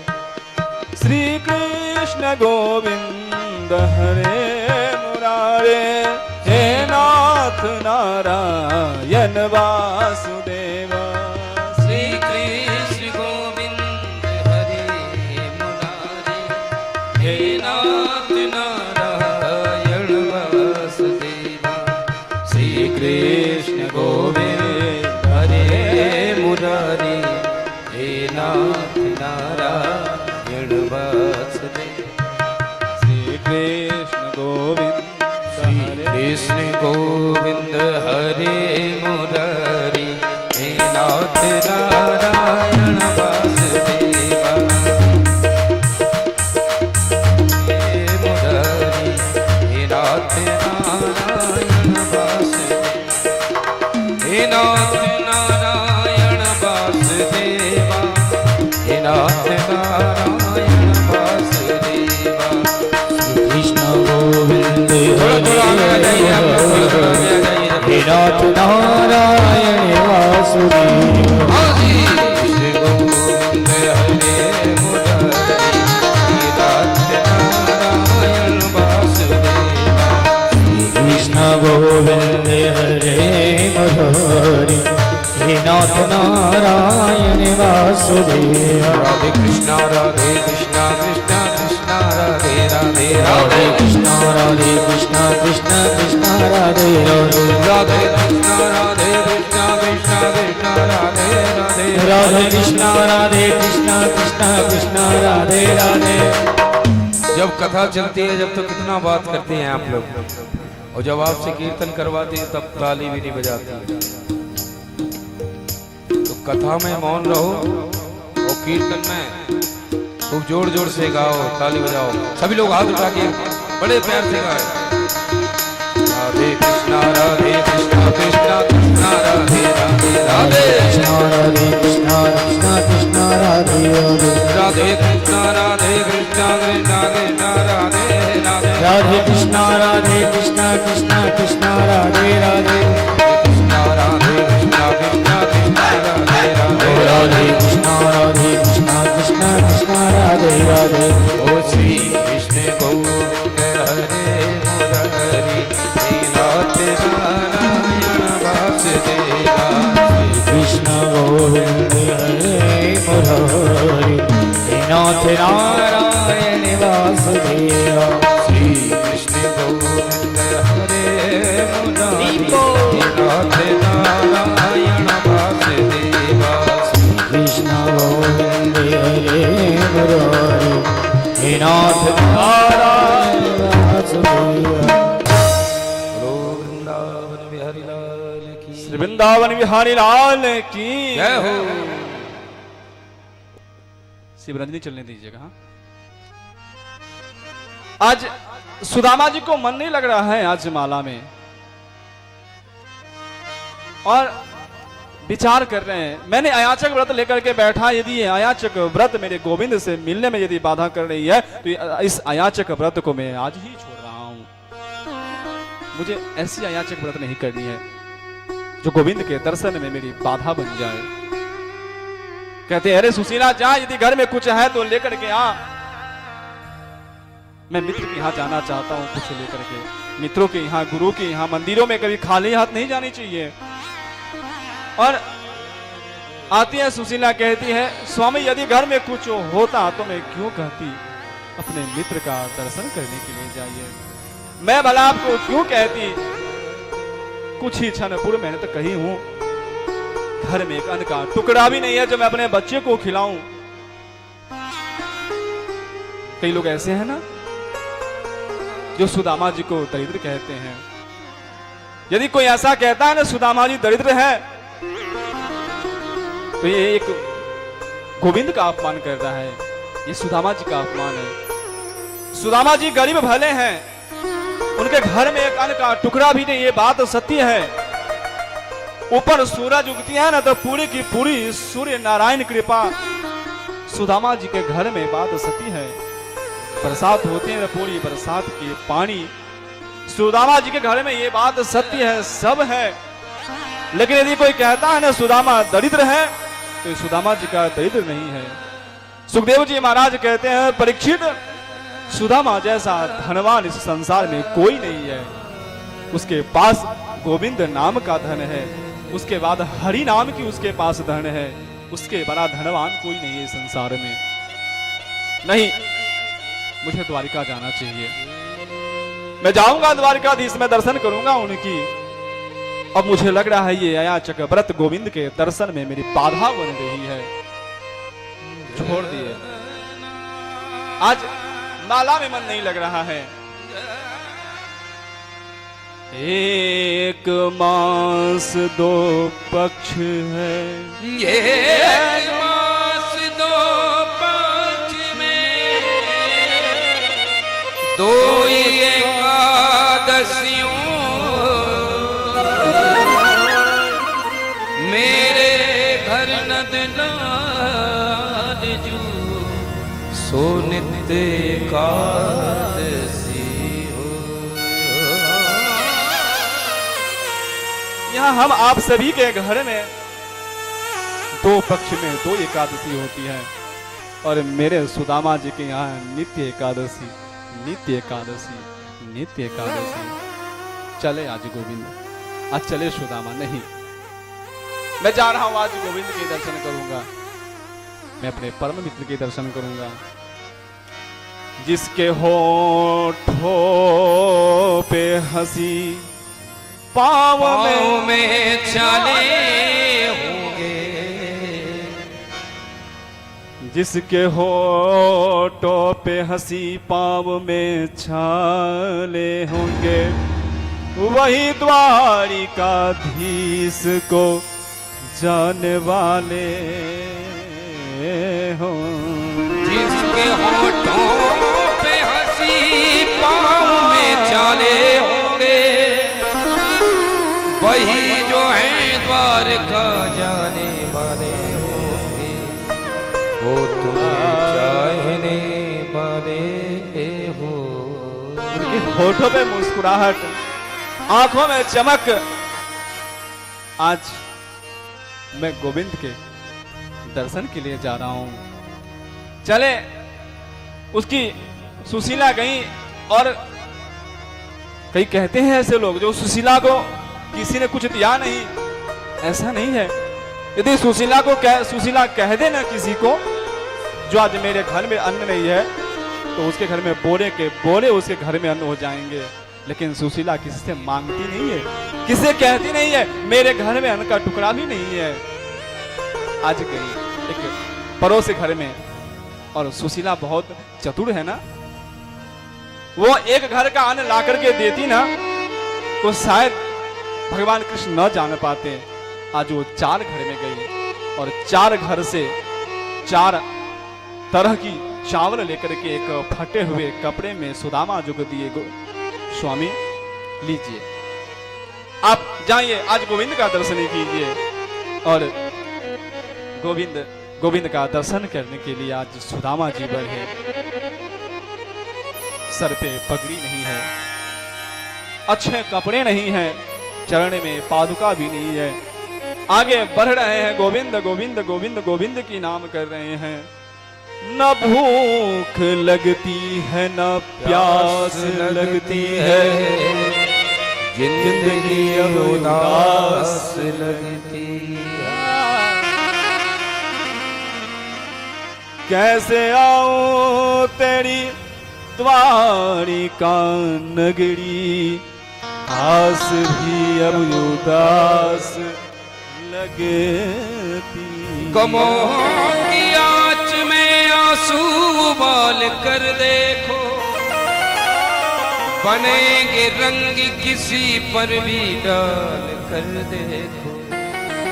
तुम्हारे पाँव की चुभन जरूर कम होगी, किसी के पाँव का कांटा निकाल। और सुदामा जी चले जा रहे हैं संतों की टोली में और गाते चले जा रहे हैं। घनश्याम तुम्हें ढूंढने जाए कहाँ कहाँ, घनश्याम तुम्हें ढूंढने जाए कहाँ, अपने विरह की याद दिलाए कहाँ कहाँ,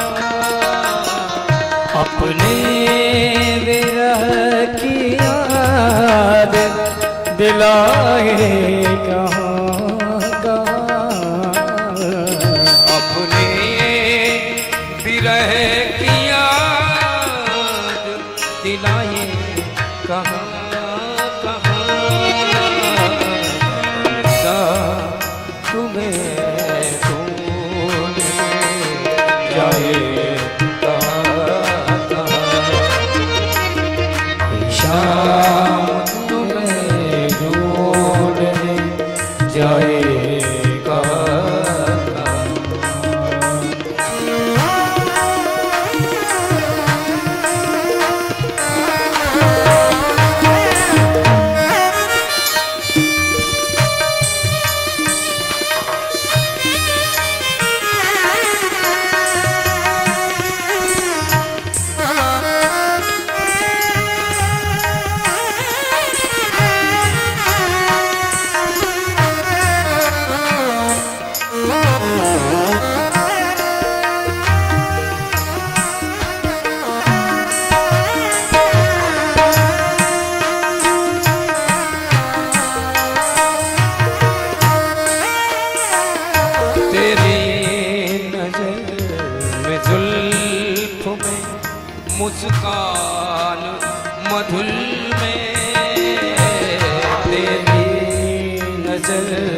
में जुल्फ मुस्कान बदल में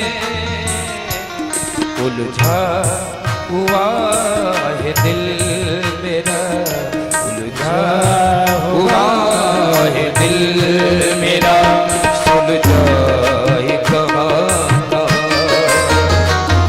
अपने विरह की याद दिलाए कहाँ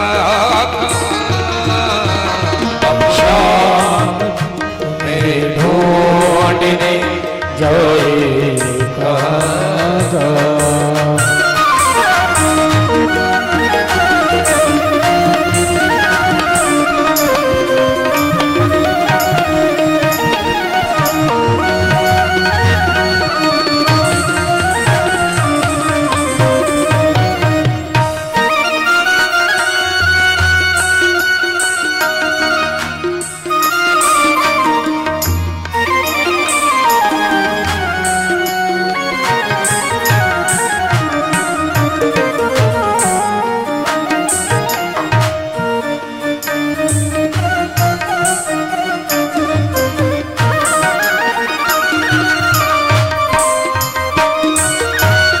सुदामा जी जा रहे हैं, गोविंद का नाम लेती है गोविंद, और कह रहे हैं चरणों की खाक सारी में खुद खाक बन गए, चरणों के खाक सारी में खुद खाक बन गए, खाक पे हम राख रमाए कहाँ कहाँ, अपने विरह की याद दिलाए कहाँ कहाँ, शाम तुम्हें ढूंढने जाए कहाँ कहाँ, तुम्हें हे गोविंद जाएगा।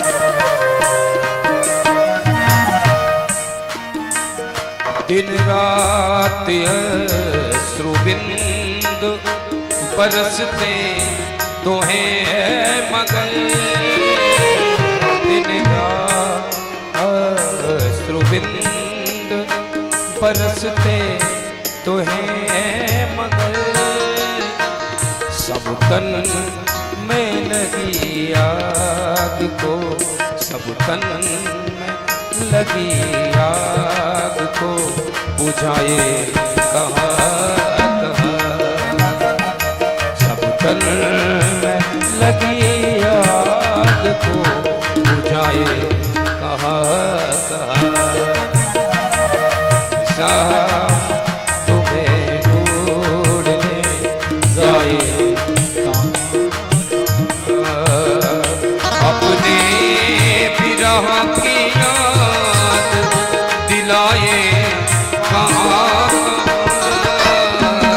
अपने विरह की याद दिलाए कहाँ कहाँ, शाम तुम्हें ढूंढने जाए कहाँ कहाँ, जाए जाए कहाँ कहाँ। गए सुदामा जी गोविंद गोविंद गोविंद गोविंद के नाम जप रहे हैं, जा रहे हैं। एक नदी आई एक, और उस पार जाए कैसे? नाविक से कहते हैं, नाविक तो उस पार उतार देगा मुझे? उतराई में क्या देंगे आप? बोले उतराई में मेरे पास कुछ भी नहीं है। अच्छा धीरे धीरे चलने दीजिए शिवरंजनी। अच्छा उतराई में क्या देंगे आप मुझे? मेरे पास तो कुछ भी नहीं है उतराई में देने के लिए। अच्छा आइए बैठिए, लग रहा है आप ब्राह्मण देवता हैं और ब्राह्मणों की सेवा करनी चाहिए मुझे। आ गए, बैठ गए। अच्छा आप जा कहाँ रहे हैं ये तो बताइए। सुदामा जी कहते मेरे मित्र हैं ना द्वारिकाधीश, मैं उससे मिलने के लिए जा रहा हूं। अच्छा आपके मित्र और सुदामा जी अपनी आप मित्रता तो बराबर से होती है ना। कहां वो द्वारिकाधीश, कहां आप फटे मैले कुचले कपड़े पहने। खैर कोई बात नहीं, आप ब्राह्मण देवता हैं, उन्होंने उस पार उतार दिए। उस पार उतारे, अब कहते गोविंद अब मेरे से चला नहीं जा रहा है। देख तेरे को अपने नगरी में बुलाना है तो ठीक है, नहीं तो मैं यहीं पर मैं बैठा हूं, अब तेरी मर्जी, अब मेरे से चला नहीं जा रहा है। गोविंद ने गरुड़ जी से आदेश करते हैं, गरुड़ जी मेरा परम मित्र है, उसे लेकर के जल्दी से आओ। और जैसे ही रात में उन्होंने आंखें बंद करी, गरुड़ जी आए, उसे लेकर के चुपचाप धीरे से द्वारिकाधीश में प्रातः काल उनकी नींद खुली। राधे गोविंद राधे गोविंद राधे गोविंद। अरे ये कौन सी नगरी है? एक ने कहा ये द्वारिका नगरी है। अरे वही द्वारिका जो कृष्ण की नगरी है। हे ब्राह्मण देवता, आप उनके नाम थोड़ी इज्जत से लीजिए। श्री श्री 1008 द्वारिकाधीश श्री कृष्णचंद्र जी महाराज है उनका नाम। बोले होंगे तेरे लिए, मेरे तो लिए वो श्री कृष्ण है। अच्छा कौन है आपके? मेरे मित्र हैं वो। ब्राह्मण देवता कैसी बातें करते हैं आप। अच्छा खैर कोई बात नहीं, आप ब्राह्मण है, मुझे द्वारिका की वो द्वार बता दीजिए कहाँ है। ब्राह्मण देवता जाइए, वो जो द्वार है ना देख रहे हैं, वो द्वार श्री कृष्ण की कक्ष तक जाता है। वहां एक द्वारपाल, उनसे आप पूछ लीजिएगा आप। लेकिन ब्राह्मणों को श्री कृष्ण से मिलने के लिए कोई समय निर्धारित नहीं हो, जब चाहे तब मिल सकते हैं। आप जाइए उनसे। और जब गए ना उनके पास, द्वारपाल के पास, तो कहते हैं अरे मुझे कृष्ण से मिलना है। अच्छा आप कौन हैं, कहां से आए हैं? बोले मैं पोरबंदर से आया हूं, मेरा नाम सुदामा है। शीस पगान झगा तन पे, शीस पगान झगा तन पे, प्रभु जाने को आए बसोए ग्राम। धोती फटी सी लटी दुपटी, और पायो पायन खेले द्वार खड़ा तुझ दुर्बले, रहो चक सो बसुधार राम। पूछत दीन दयाल गुना, बतावत आपन नाम सुदामा। बतावत आपनो नाम सुदामा। सुदामा जी कहते जाओ जाके कहना जी को सुदामा नामक ब्राह्मण आया है और आपका मित्र बता रहा है बचपन का। द्वारपाल गए, प्रसाद लेकर उठे ही थे, बैठे थे।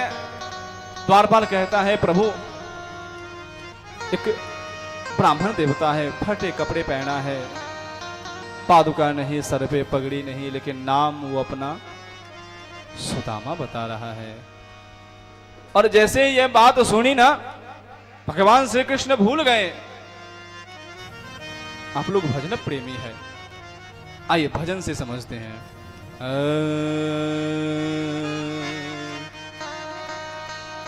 अरे द्वारपालो कन्हैया से कह दो कि दर पे सुदामा गरीब आ गया है।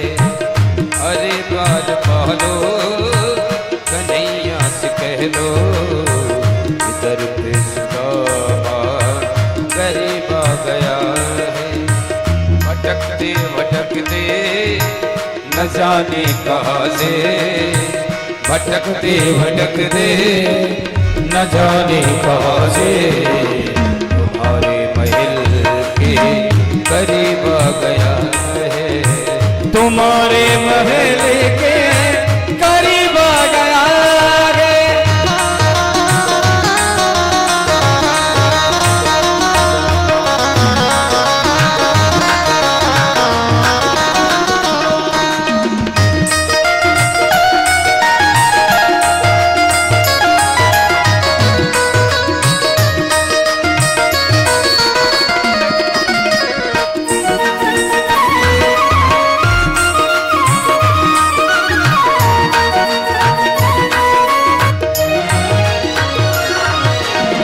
न सर पे है पगड़ी न तन पे है जामा, न सर पे पगड़ी न तन पे जामा, बता दो कन्हैया को नाम है सुदामा, बता दो कन्हैया को नाम है सुदामा।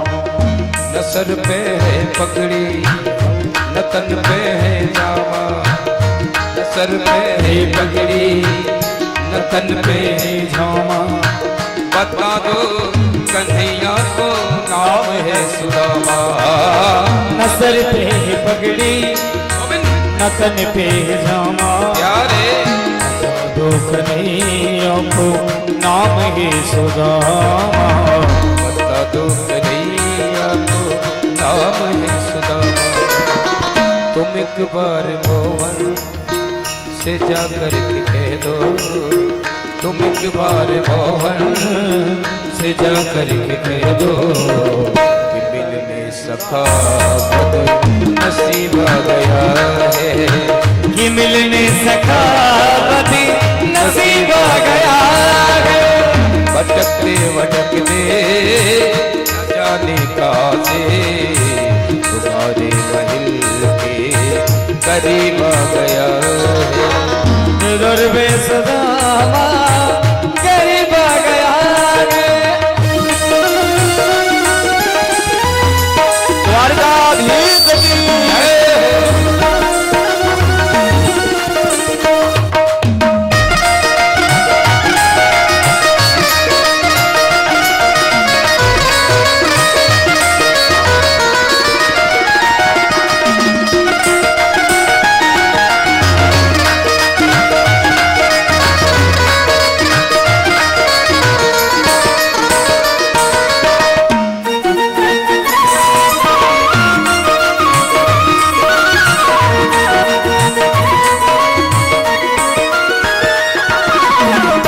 सुनते ही दौड़े चले आए मोहन, सुनते ही दौड़े चले आए मोहन, लगाया गले से सुदामा को मोहन, लगाया गले से सुदामा को आप मोहन। लोग थोड़ा थोड़ा और आगे आ जाइए, और थोड़ा थोड़ा आप लोग आ जाइए आगे, पीछे बड़ी दिक्कत हो रही है बैठने में, आ नहीं पा रहे लोग बाग। आप थोड़ा थोड़ा सा वही जो आसपास जगह डली है उसको पूरा पैक कर दीजिए आप लोग आगे। ये सुनते ही दौड़े चले आई मोहन, लगाया गले से सुदामा को मोहन, लगाया गले से सुदामा को मोहन। हुआ रुक्मणी को बहुत ही अचंबा, हुआ रुक्मणी को बहुत ही अचंबा, ये मेहमान के साथ अजीब आ गया है, ये मेहमान के साथ अजीब आ गया। हम भटकते भटकते न जाने कहाँ से, भटकते भटकते न जाने कहाँ से तुम्हारे महल के करीब आ गया है, तुम्हारे महल के करीब आ गया है।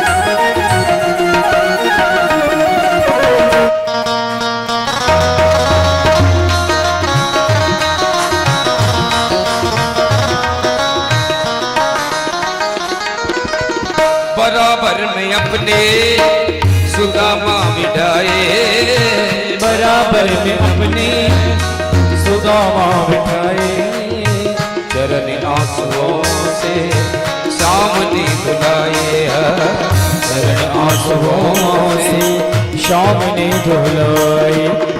बराबर से अपने सुदामा बैठाए, चरण आंसुओं से सामने बुलाए हो।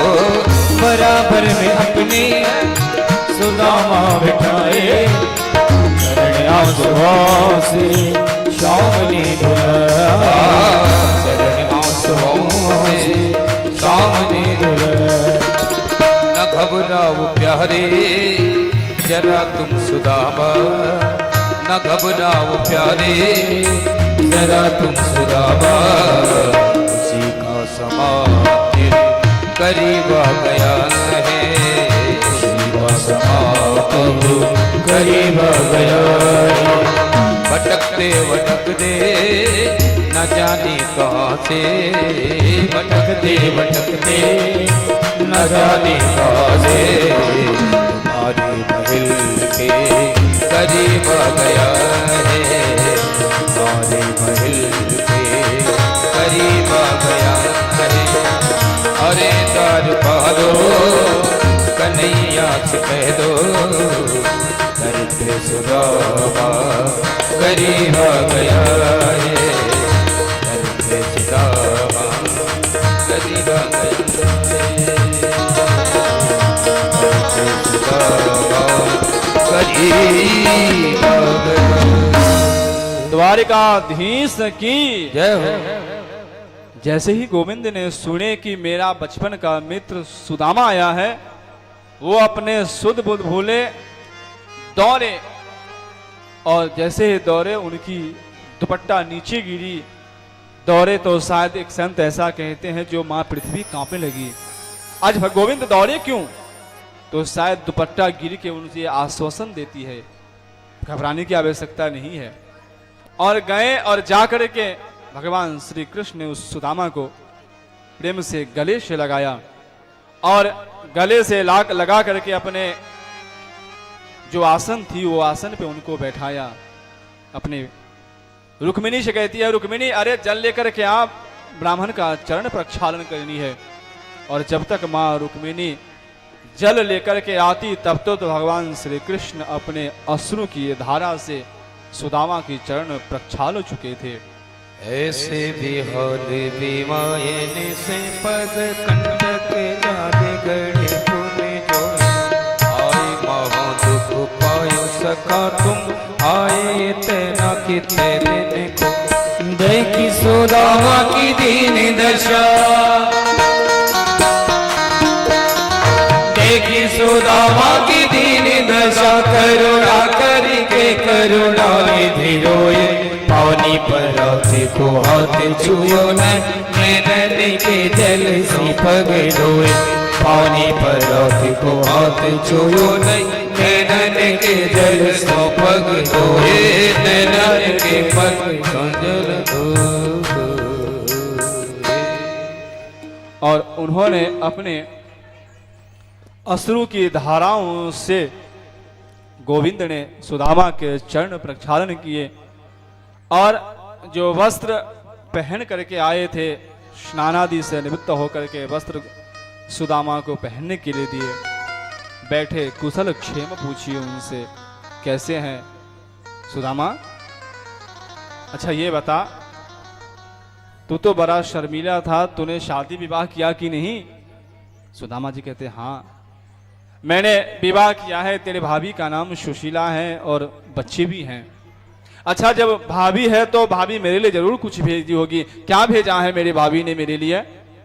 अब सुदामा विचार कर रहे हैं, ये इतने बड़े द्वारिका के राजा और मैं ये फटू ही कपड़े में चावल कैसे दूं? गोविंद समझ गए उनकी भावों को और जबरन उनकी हाथों से उनकी पोटली लेकर के, और उन्होंने देखा, गोविंद ने जैसे ही चावल को देखा, गोविंद ने चावल को देखते ही उस सुदामा की पूरी दशा वो समझ गए। और उन्होंने एक मुट्ठी चावल ली और मुख में डाली।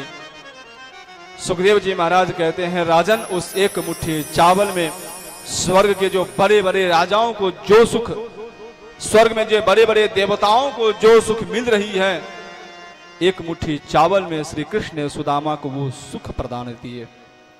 दूसरी मुट्ठी चावल उन्होंने ली और दूसरी मुट्ठी चावल में जो इस धरती पर बड़े बड़े राजाओं को जो सुख मिलती है, वो सुख सुदामा को गोविंद ने प्रदान किया।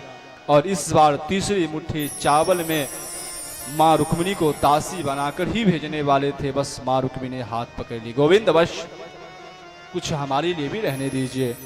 और वो चावल उन्होंने उनसे ले ली और गोविंद से कहते हैं, अब मुझे जाना है, क्योंकि मैं जब तक जाऊंगा नहीं तब तक तेरी भाभी कुछ अन्न जल लेगी नहीं, अब मुझे जाने दे। उन्होंने खिलाया पिलाया अच्छे से। जाते जाते कहते हैं, सुदामा ये जो वस्त्र है ना, ये खोल दे, और तू जो पहन करके आया था ना, वो पहन करके जा। सुदामा जी के मन में लगी, कितना कंजूस है, शायद ये भावना को समझ नहीं पाए। गोविंद ने ये भाव करके उन्होंने उनसे वो वस्त्र ले ली, जो ये कहीं जंगल से मार्ग से जाएगा तो कहीं डाकू ऐसा न समझे ये धनवान है और इसको मार ना दे, इसको इसकी छीन न ले कुछ कपड़ा दी। इसके लिए गोविंद ने भावना सुन के वस्त्र ले लिए। और प्रत्यक्ष में सुदामा ने न कुछ मांगा और प्रत्यक्ष में गोविंद ने न उसको कुछ दिया। न सुदामा ने मांगा, न श्री कृष्ण ने उनको दिया कुछ।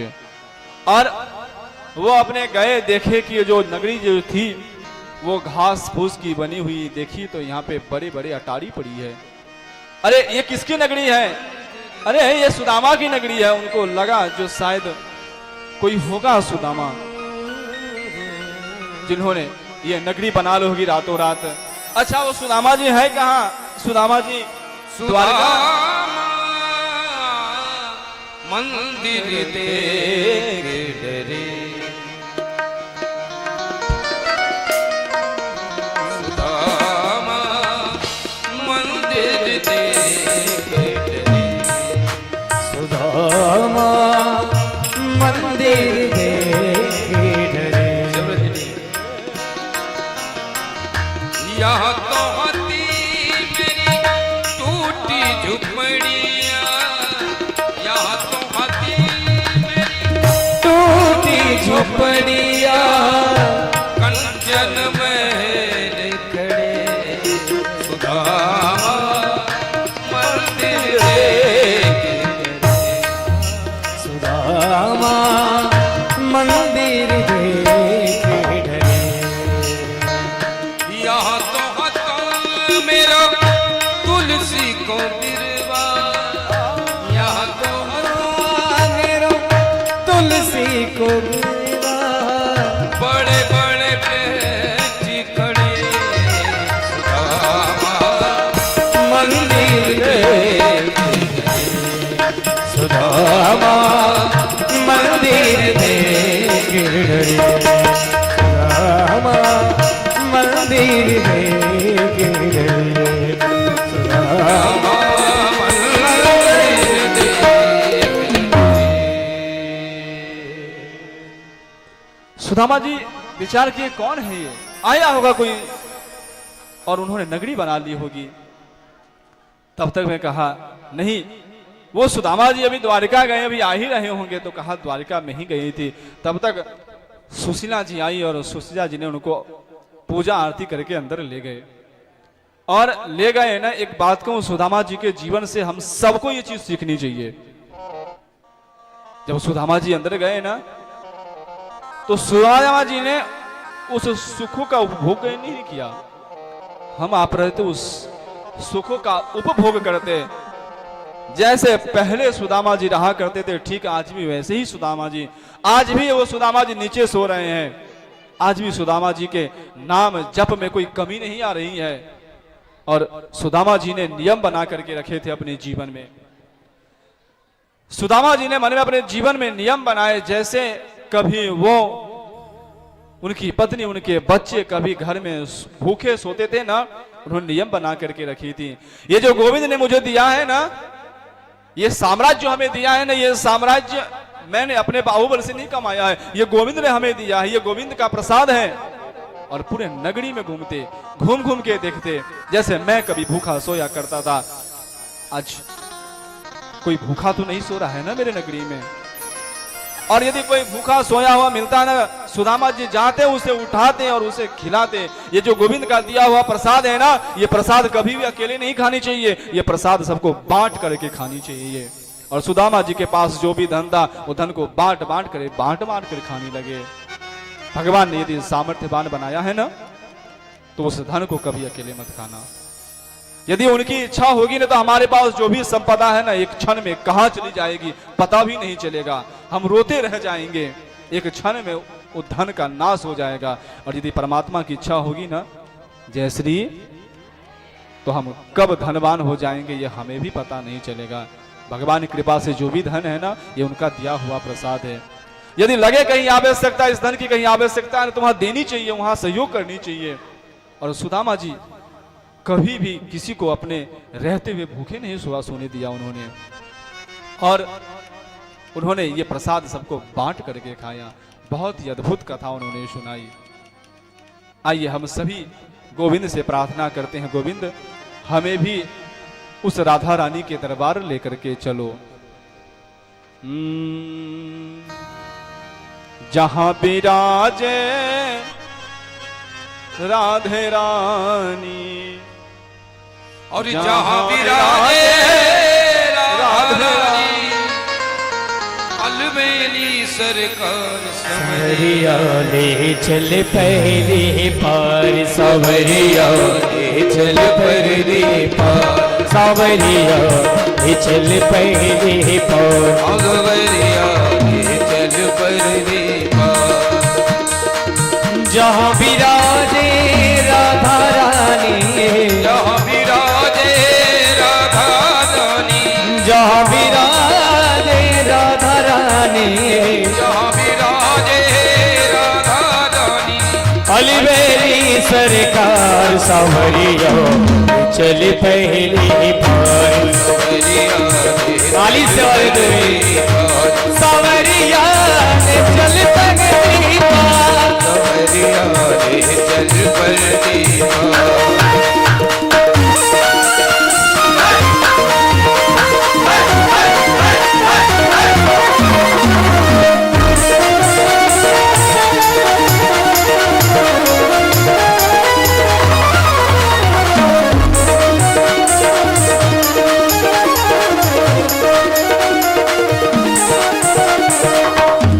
अवगुण सब तेरे अर्पण, गुण अवगुण सब तेरे अर्पण, पाप पुण्य सब तेरे अर्पण, पाप पुण्य सब तेरे अर्पण, यह जीवन भी तेरे अर्पण, यह जीवन भी तेरे अर्पण। मैं तेरे चरणों की दासी, मैं तेरे चरणों की दासी, मैं तेरे चरणों की दासी, मैं तेरे चरणों की दासी, मेरे प्राणाधार सावरिया चल पहली पार, सवरिया ले चल पहली पार, ओ सावरिया ले चल पहली पार, सवरिया ले चल पहली पार।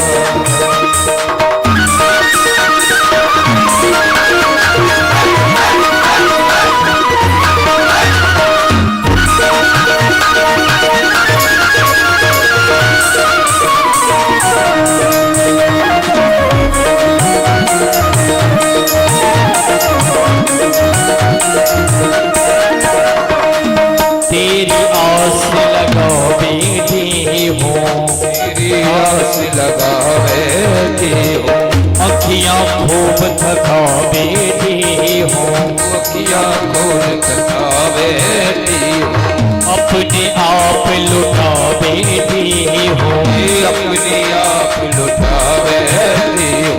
सावरिया में तेरी रागिनी, सावरिया में तेरी रागिनी, सावरिया में तेरी रागिनी, सावरिया में तेरी रागिनी, तू मेरा सावरियो पहली पार सावरियो चल पहली पार सवरिया ये चल परली पार सावरिया चल पहली पार सवरिया ये चल परली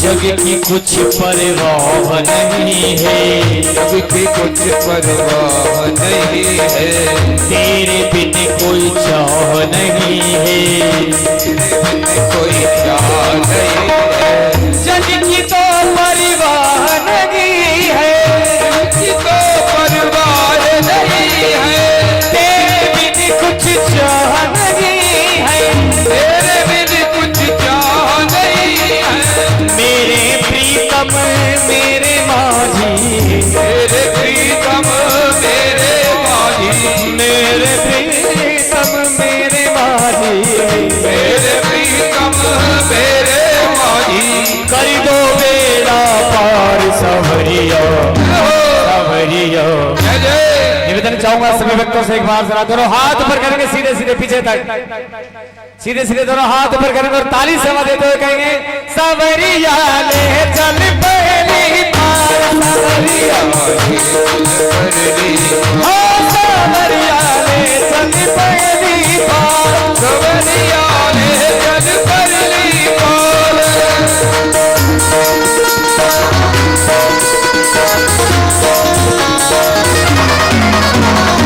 जहाँ विराजे राधा रानी जहाँ विराजे राधा रानी जहाँ विराजे राधा रानी जहाँ विराजे राधा रानी अलिवेरी सरकार सावरियो सावरियो सावरियो ये चल पहली पार ताली सेवा देते हुए सावरिया ने चल पहली पार सावरिया ने चल पहली पार सावरिया ने चल पहली पार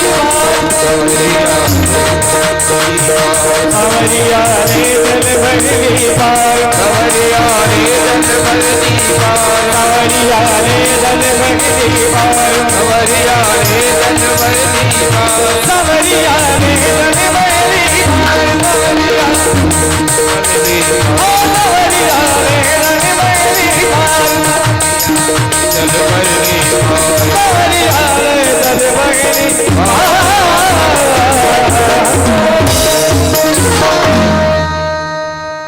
राधे रानी सरकार की जय हो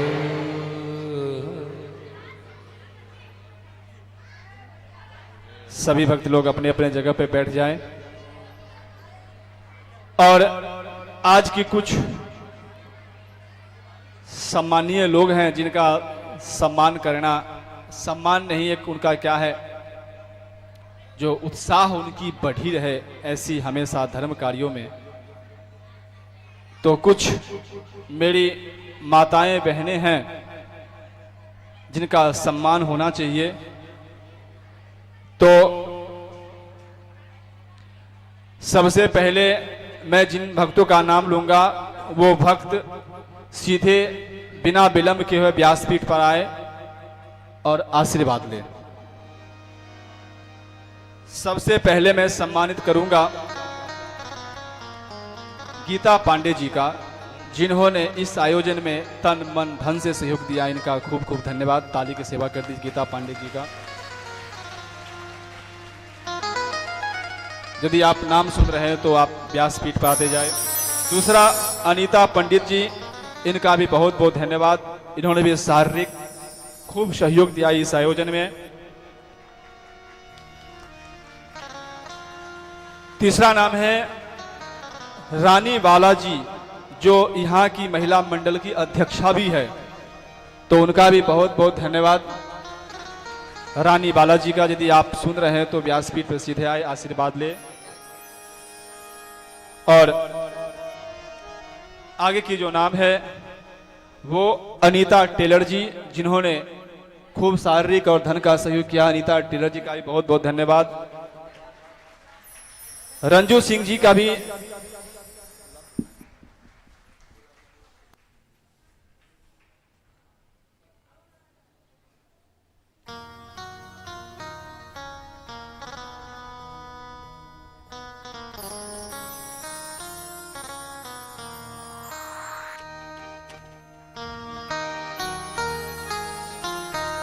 जयश्री। अब इन बहनों की, इन माताओं की इच्छा है जो उनकी गुलाब पुष्प देकर इनका स्वागत करे, तो अपने बहनों का मान भी हम रख सकते हैं।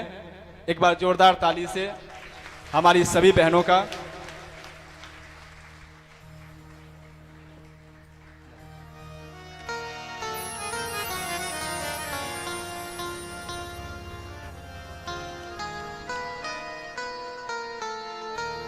रंजू सिंह जी, वंदना झा जी, वंदना बहन का भी बहुत बहुत धन्यवाद।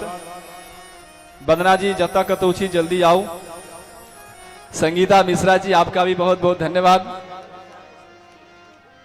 विनीता सिंह जी, आपका भी बहुत बहुत धन्यवाद। कंचन सिंह जी, इनका नाम बहुत बार सुनने को मिला है। कंचन सिंह जी, आपका भी बहुत बहुत धन्यवाद, जिन्होंने आपने भी तन मन धन का आयोजन किया है। और रागिनी कनौजिया जी, जिन्होंने तन मन धन और सभी को एक करने में बहुत मेहनत की है। रागिनी कनौजिया जी, आपका भी बहुत बहुत धन्यवाद। रागिनी कनौजिया जी का। और ये जो अंतिम नाम है, ये अंतिम नाम बहुत ही अद्भुत नाम है। जिनकी वजह से, देखिए, धनवान होना बड़ी बात नहीं है और गरीब होना बुरी बात नहीं है। आदमी का कर्म उसको महान बनाता है। धनवान उसको महान नहीं बनाता है, गरीबी उसको महान नहीं बनाता है, लेकिन उसका कर्म उसको महान बनाती है। तो ये जो नाम है, ये बहुत अद्भुत नाम है और इनके नाम के लिए एक बार जोरदार ताली थोड़ी देर बजती रहनी चाहिए। पहले नाम सुन लीजिए, पहले नाम तो किसका है? जयश्री, पहले नाम सुन लीजिए कौन है। ये नाम है विनीता पाठक जी का, जो कि इस कथा को इस स्कीम में लाने के लिए सूत्रधार है। और जैसे ये विनीता विनीत है, एक तो होता है सरल स्वभाव जैसे नाम है, और ये है विनीता, मतलब विशेष सरल स्वभाव की ये विनीता पाठक जी। और प्यार से मैं इसको चाची जी भी कहता हूं। और ये आपके यहाँ के कीम की सत्यम परम धीमहि सेवा संस्था की अध्यक्षा भी ये है। और ऐसे ही सरल निश्चल भाव के व्यक्तित्व के धनी भूषण पाठक जी को भी बहुत बहुत धन्यवाद, जो अपनी उम्र का ख्याल नहीं करते हैं और इतने निश्चल है जो आप लोगों के बीच में जाके नृत्य करने लगते हैं। बच्चे वाली स्वभाव इनकी बहुत सुंदर। और इसी तरह इनका एक पुत्र है चंदन पाठक जी, जिन्होंने दिन और रात एक कर दिया इन्होंने मेहनत करने में। बहुत मेहनत किया इन्होंने और अद्भुत मेहनत।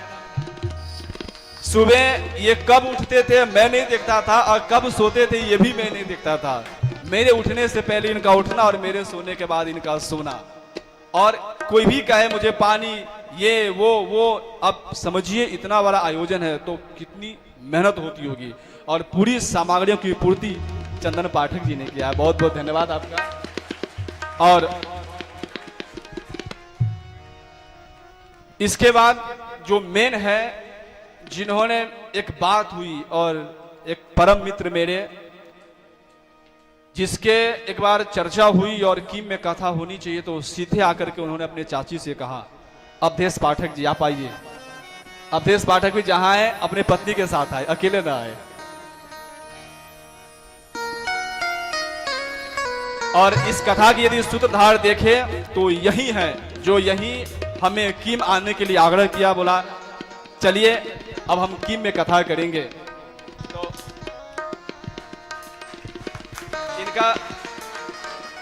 इनका सम्मान विशेष हो।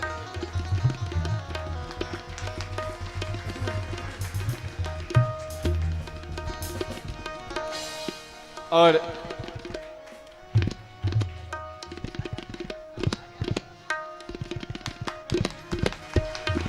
नेहा पाठक जी का भी और अवधेश पाठक का भी बहुत बहुत धन्यवाद।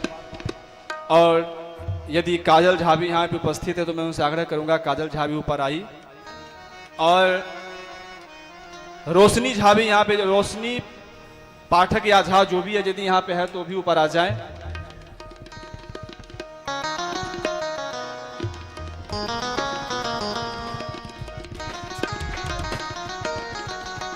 रोशनी झा यदि आप यहाँ पे हैं तो जल्दी से आए। और नीरज झा जी जो कि रिश्ते में अवधेश पाठक जी के साले साहब लगते हैं, और भागवत जी में विशेष वर्णन है श्याल को बुद्धिदायक। कलयुग में इनका विशेष महत्व है साले साहब का। और मैं भूषण पाठक जी से आग्रह करूंगा कि आए हुए हमारे सारे कलाकारों को सम्मानित करें। भूषण पाठक जी हमारे जितने भी कलाकार आए हैं उनका आप सम्मानित करें, जो बहुत दूर से, जो हमारे सबसे पहले जो हारमोनियम पे हैं, ये ग्वालियर से आए हैं बहुत दूर से, और बहुत सुंदर भजन गाते हैं, अद्भुत भजन। ऐसे देखा जाए तो इनका संग मुझे पहली बार मिला है, पर ऐसा लगा नहीं कि इनके साथ में पहली बार बैठा हूं। बहुत ही इन्होंने संग निभाया, मेरा बहुत बहुत धन्यवाद। और हमारे जो भी कलाकार हैं कैलाश भैया जी, और हमारे तबला पे बहुत सुंदर आपने सेवा दिया है, उनका भी बहुत बहुत धन्यवाद। हमारे पेड़ पे लखन भैया जी, आपने बहुत सुंदर सेवा करी है। और हमारे साउंड की सेवा, हमारी साउंड की सेवा जो कि सूरत से इतने दूर से साउंड लेकर के आए हैं, नरेश शर्मा जी, बहुत बहुत धन्यवाद नरेश शर्मा जी का, जिन्होंने इतने दूर से अपने ये सिस्टम ला करके, और इन्होंने सेवा करी है, उन्होंने धन नहीं लिया है, जिन्होंने, और उनके साथ निभाते हुए हमारे कैमरा पर यूट्यूब वाले भाई, जो ये जो कथा चल रही है ना, ये कथा यूट्यूब पे लाइव प्रसारण हो रही है। ये कथा यूट्यूब पे लाइव प्रसारण हो रही है, जिस चैनल का नाम है आचार्य सरोज झा, जो यूट्यूब पे लाइव प्रसारण का, इनका बहुत बहुत धन्यवाद भाई साहब का, जिन्होंने मेहनत करके इस यूट्यूब चैनल को लाइव प्रसारण किया और घर तक पहुंचाया इस कथा को। तो यदि इस कथा को आपको अपने घर पे यदि सुनना है तो आप घर पे सुन सकते हैं, जाके यूट्यूब पे आचार्य सरोज झा सर्च करना है, घर पे जाके यूट्यूब पे आचार्य सरोज झा सर्च करना है, और ये कथा के साथ साथ पीछे जो भी कथा हुई है वो सारी कथा आपके सामने रहेगी। तो इस कथा को सुने और इस कथा को, इस चैनल को सब्सक्राइब कर जितना हो सके लोगों तक भेजें। शायद इस कथा का एक क्षण आपके सगा संबंधी मित्रों को मिल जाए और एक बात उनके दिल को ठेस पहुंच जाए और उनकी जीवन सुधर जाए। तो इस कथा को जरूर आप शेयर करें, सब्सक्राइब भी जरूर करें, लोगों तक भेजें इस कथा को। और उसके बाद हमारे मित्र भी हैं और हमारे छोटे भाई भी हैं, और देखे जाए तो हमारे रिश्ते में भी लगते हैं हमारे पंडित रवि झा जी, बहुत बहुत धन्यवाद रवि झा जी का। और दूसरे हमारे पंडित जी मुकेश ठाकुर जी, उनका भी बहुत बहुत धन्यवाद, जिन्होंने प्रातः काल आप सबको पूजा कराई, यज्ञ में भाग दिया। और जय श्री।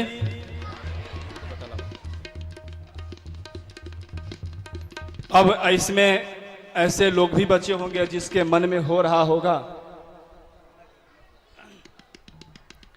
ऐसे लोग भी इसमें बैठे होंगे कि हमारा सम्मान हो और उनका सम्मान नहीं हो पा रहा है।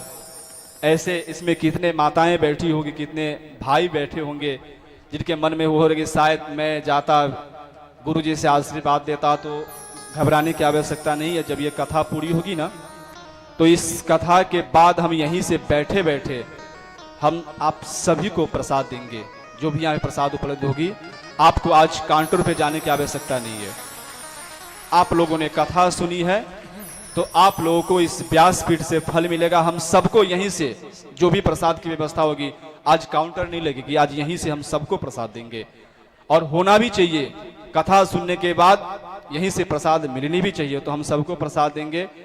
मन में हो रहा होगा किसी को जो मेरा सम्मान नहीं हुआ, मेरा सम्मान नहीं हुआ, तो अब ये बताइए यहाँ पे श्री कृष्ण के भक्त कौन कौन है? यहाँ पे श्री कृष्ण से प्यार किसको है? हमें लगता है यहाँ पे जितने भी आए हैं ना भक्त, वो सभी के सभी भगवान कृष्ण से प्रेम करते हैं। और जो भगवान के सच्चे भक्त होते हैं ना, उनके मन में ये नहीं होता है कि मेरा सम्मान हो, मेरा सम्मान हो। समः शत्रौ च मित्रे च तथा मानापमानयो हो। जो भगवान के परम भक्त होते हैं ना, उन्हें सुख और दुख दोनों बराबर होता है। तो मन में ऐसी चिंता करने की आवश्यकता नहीं है कि हमारा सम्मान नहीं हुआ। आप सभी के जो आराध्य हैं श्री बांके बिहारी जी, श्री भागवत जी, आप सबकी ओर से मैं भागवत जी को सम्मानित कर देता हूं। भागवत जी का सम्मान, आप सभी का सम्मान। अब कोई ये मत कहना कि मेरा सम्मान नहीं हुआ, सबका सम्मान हुआ। आइए अब कथा की ओर। हाँ, अब झांकी वाले हैं पर वो शायद तैयार हो रहे हैं। अब वो अपनी कला दिखाएंगे, तो जब यहाँ आएंगे तो याद रहेगी तो मैं उनको सम्मानित कर दूंगा, नहीं याद रहेगी तो जय श्री। हमारे सावन भैया जी जो का माँ काली का, माँ दुर्गा का जो अद्भुत ये उनकी झांकी, शायद ऐसी झांकी हमें बहुत कम ही देखने को मिलती है। तो सावन भैया के लिए एक बार जोरदार ताली बजा दीजिए। वो हम सबकी बातें सुन रहे हैं, ऊपर में बैठे हैं, तैयार भी हो रहे हैं, हम सबको देख भी रहे हैं और तैयार भी हो रहे हैं। आज भी उनकी सुंदर झांकी है। और हमारे विकास भैया के लिए भी जो अलौकिक झांकियां, विकास जी भी। तो आइए अब कथा जो शेष बची हुई है, उस कथा में हम प्रवेश करते हैं। बोलिए भागवत भगवान की।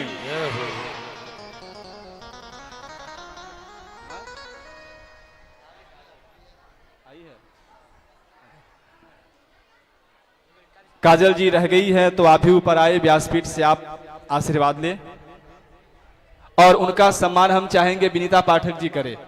काजल जी का सम्मान विनीता पाठक जी कर दे। आइए, तो काजल जी का सम्मान विनीता पाठक जी करेगी। इनके लिए भी जोरदार तालियां। इन्होंने भी खूब मेहनत करी है और आज इन्होंने जय श्री। तो आइए कथा की ओर हम प्रवेश करें।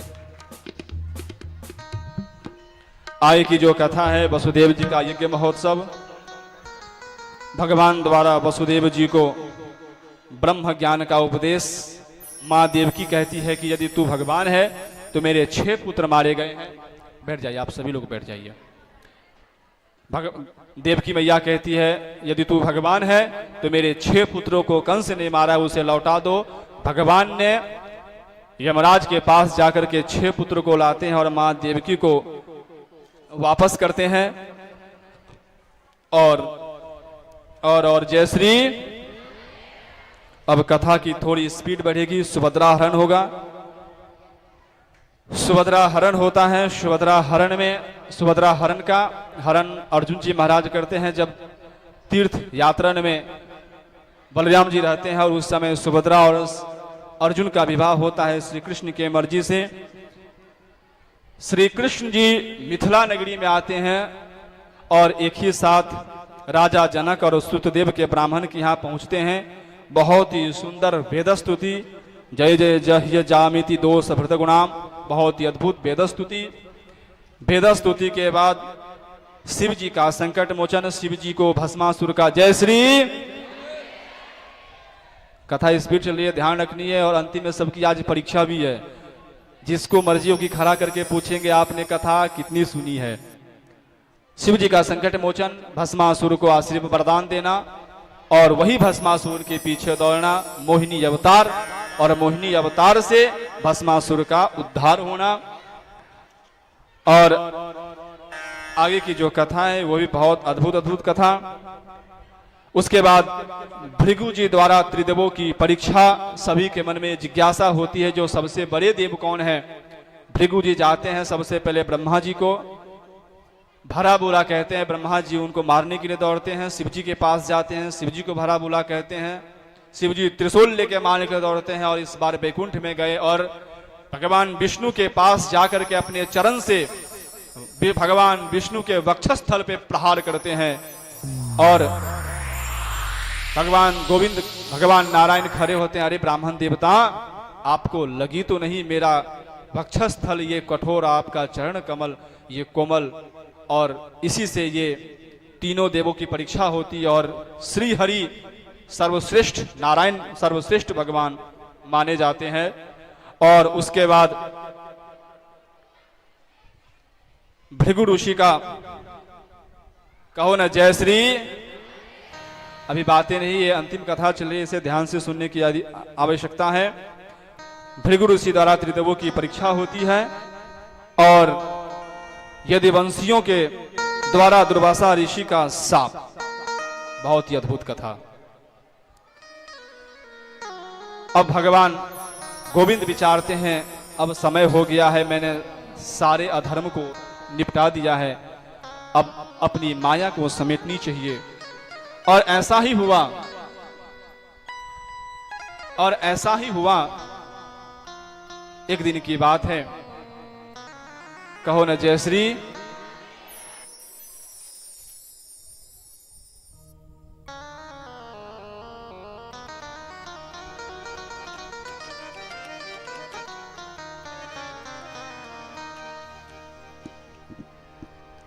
भगवान विचार किए जो अपनी माया को समेटनी चाहिए। भगवान के पौत्र थे, शाम बहुत ही सुंदर थे, देखने में एक नई लड़की की तरह लगती थी। सभी ने उनको श्रृंगार किया, साड़ी पहनाई और भृगु ऋषि के पास गए। उदर में कपड़ा बांध दिया, ऐसा लगा जो ये सांब गर्भवती है। गए भृगु से कहते हैं, बताइए यदि आप तीनों लोगों को जानने वाले हैं तो इसके जो पेट में है वो क्या होगा। भृगु ने मना किया, तुम लोग जाओ अपने घर को। नहीं माने। भृगु जी को क्रोध आई और कहा, ये लड़की नहीं, ये सांब है और इस सांब के पेट में जो भी है वो पूरे यदुवंशियों को नाश करने वाला होगा। और भृगु ऋषि का यदुवंशियों का शाप पड़ा। जब सांब ने देखा घर आकर के तो वो जो कपड़ा था वो बहुत बड़ा मुसल बन गया था। अब जाकर के गलती करना बुरी बात नहीं है, गलती हो जाती है। गलती करना बुरी बात नहीं है, गलती हो जाती है, लेकिन गलती को छुपाना बहुत बड़ी बात है। छुपाने का प्रयास किए। उग्रसेन जी क्या किया, उस मूसल को घीस करके पाउडर बनाई और चूर्ण बना करके समुद्र में फेंक दिया। और वो सारे चूर्ण समुद्र के तट पर आकर के एरका नामक घास बन गए। और वो जो लास्ट में एक छोटी सी कील बची, उस कील को समुद्र में फेंक दिए और उस कील को एक मछली ने निगल गई। और उस मछली को निगल गई। एक मछुआरा आया, उस मछली को पकड़ा और उस मछुआरे को एक बहेलिया ने उस मछली को खरीद लिया। और उस मछली को उन्होंने मार करके जब पेट से निकाला तो वो मूसल निकला छोटा सा, उसे घस घस के नुकीला बना करके और उस बहेलिया ने अपने बाण के नोक पर लगा लिया। जय श्री। और उसके बाद वसुदेव जी के नारद के यहां आगमन होता है। अवधूतों की कथा है। दत्तात्रेय जी महाराज जी का वर्णन, उन्होंने 24 गुरु बनाए। उन्होंने कुत्ते को भी गुरु बनाया, चींटी को भी गुरु बनाई, वैश्या को भी गुरु बनाई। परीक्षित जी महाराज प्रश्न करते हैं वैश्या में क्या मिला? दत्तात्रेय जी को जो वैश्या को गुरु बना ली। सुखदेव जी महाराज कहते हैं हाँ राजन, उसकी दृष्टांत बताते हैं। एक दिन का समय था और वैश्या बहुत सज धर करके बैठी थी, शायद कोई ग्राहक आएगा और मुझे लेकर के जाएगा। और दत्तात्रेय जी महाराज ये देख रहे थे और वो वैश्या पूरी सज धर के पूरी दिन बैठी रही, कोई भी ग्राहक नहीं आया। दत्तात्रेय जी मन में विचार किए, यदि ये वैश्या इतना ध्यान यदि गोविंद में लगा देती तो इसका उद्धार हो जाता। और ये सीखे वैश्या से, दत्तात्रेय जी ने सीखे, नहीं व्यर्थ समय नहीं बिताना है। और जैसे वैश्या ध्यान रखती है कब मेरा ग्राहक आएगा, उसी तरह ध्यान लगाना वैश्या से सीखे दत्तात्रेय जी ने। कुत्ते को उन्होंने पतली नींद लेनी चाहिए, कुत्ते को अन्य आदि को बहुत सारे 24 यदि 1-1 मिनट भी कहेंगे तो समय काफी निकल जाएगा। एक शब्द में कहे तो हमें गुणग्राही बनना चाहिए, दोषग्राही नहीं बनना चाहिए। किसी के भी कोई भी जीव हो, जंतु हो, पशु हो, पक्षी हो, कोई भी हो, यदि उसके अंदर हमें गुण दिखाई देता है तो उसके केवल गुणों को ग्रहण करना चाहिए, न कि अवगुणों को ग्रहण करना चाहिए। हम मनुष्य, हमारे अंदर लाखों आपको अवगुण मिलेंगे और कुछ न कुछ गुण भी मिलेंगे। एक बात कहूं, इस व्यासपीठ से जो भी कुछ आपको अच्छा सुनने को मिला हो ना, तो उसे आप लेकर के जाइएगा। और यदि कुछ भी हमारे बातों को ठेस लगे तो आप यहीं मुझे देकर के अपने घर की ओर जाइएगा। तो आय की अवधूतों की कथा, सत्संग की महिमा होती है। कलयुग में सत्संग की बहुत महत्व है। न योगे न यत फलम लभ्यते सम्यक कलौ केशव कीर्तनात्। इस कलयुग में केशव की कीर्तन की बहुत महिमा है। हंस चरित्र है, भक्ति योग की महिमा है, ध्यान योग की महिमा है, तितुक्षी ब्राह्मण की कथा है। जय श्री। अब कथी भागवत कथा सुनाने को मिलेगी ना, तो जो कथा हमने विस्तार से सुनाया है हम उसको सूक्ष्म कर देंगे, और जो हमने अभी ये सूक्ष्म से सुना रहे हैं वो कथा हम विस्तार से सुनाएंगे। और सांख्य योग की महिमा बताते हैं। पुरोरवा की कथा है, पुरोरवा की वैराग्य की प्राप्ति होती है, परमार्थ का निरूपण, भागवत धर्म का निरूपण, उद्धव जी का बद्रिका आश्रम। और जय श्री, बहुत ही मार्मिक कथा। जब कभी भी ये कथा कहता हूं तो मेरी आंखें भर जाती है। मैं अपनी भावनाओं को रोक नहीं पाता हूं। कहो ना जय श्री। अब विचार कीजिए, भगवान ने विचार किया अब मुझे रहना नहीं है, अब जाना है। और मैं जब जाऊंगा ना तो इन सबको मैं लेकर के जाऊंगा, किसी को छोड़ूंगा नहीं। यदि किसी को छोड़ दूंगा ना तो ये विचार करेगा मैं यदुवंशी, मैं श्री कृष्ण का वंशज, मैं जो चाहूंगा करूंगा। मैं धर्म की स्थापना के लिए आया हूं, न कि धर्म की स्थापना के लिए आया हूं। और ये सारे जो है ना यदुवंशी, ये सब अधर्म फैलाएंगे।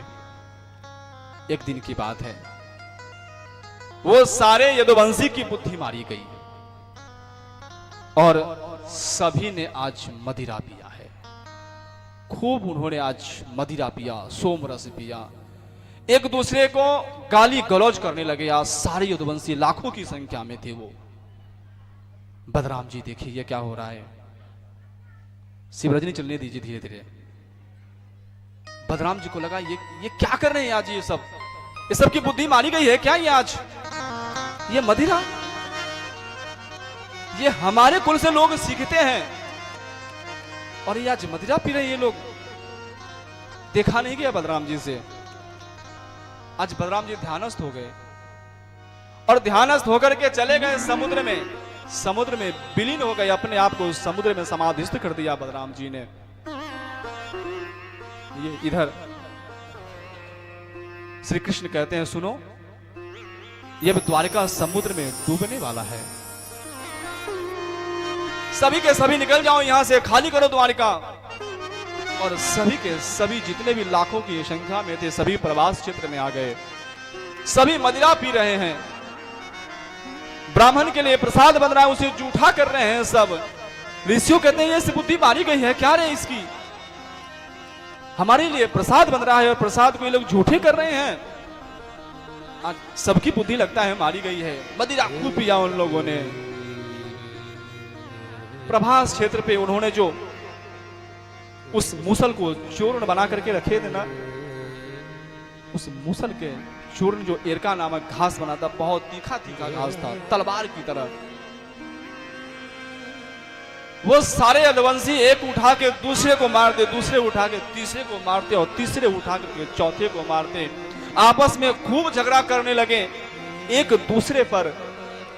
सारे के सारे यदुवंशी मारने लगे, सभी के रक्त बहने लगे, सभी मरने लगे, सभी के सभी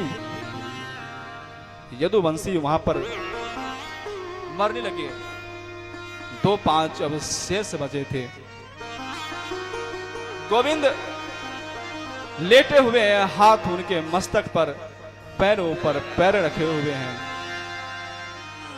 अब जाने की तैयारी कर रहे हैं। वो बहेलिया जिसने उस लोह को घिस करके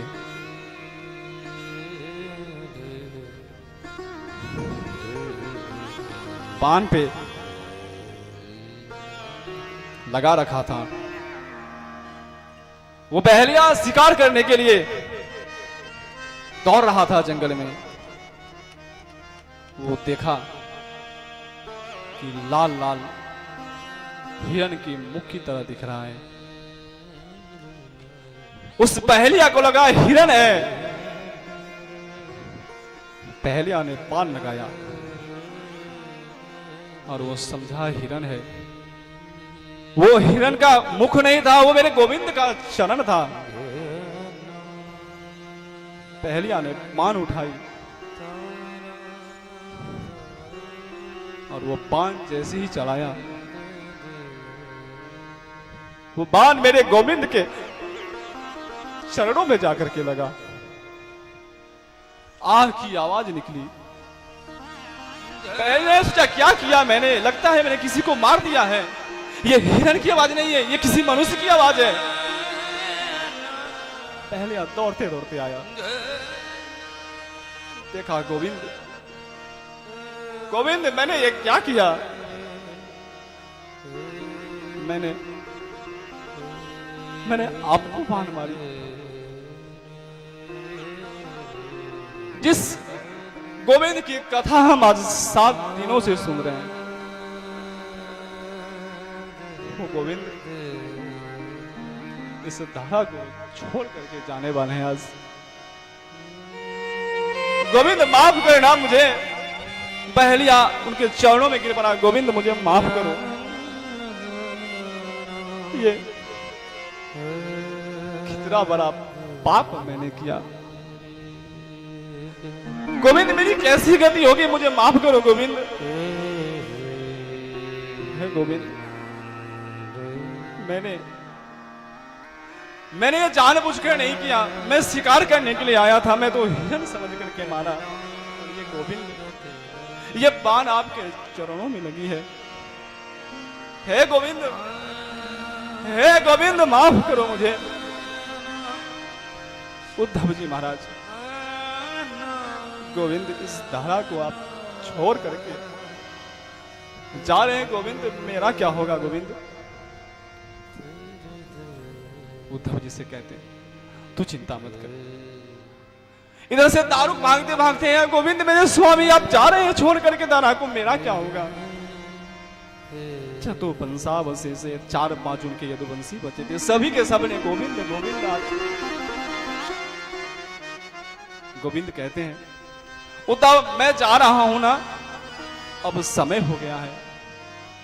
यदि मैं शरीर लेकर के इस पृथ्वी पे रहूंगा ना, तो ये मृत्यु लोक है, यहाँ पे कोई रहता नहीं, यहाँ पे सब कर्म करने के लिए आता है और कर्म करके यहाँ से जाना पड़ता है सबको एक न एक दिन। उद्धव मैं जा रहा हूं, लेकिन तू चिंता मत कर। वो तब जब मेरे शरीर से प्राण निकलेंगे ना,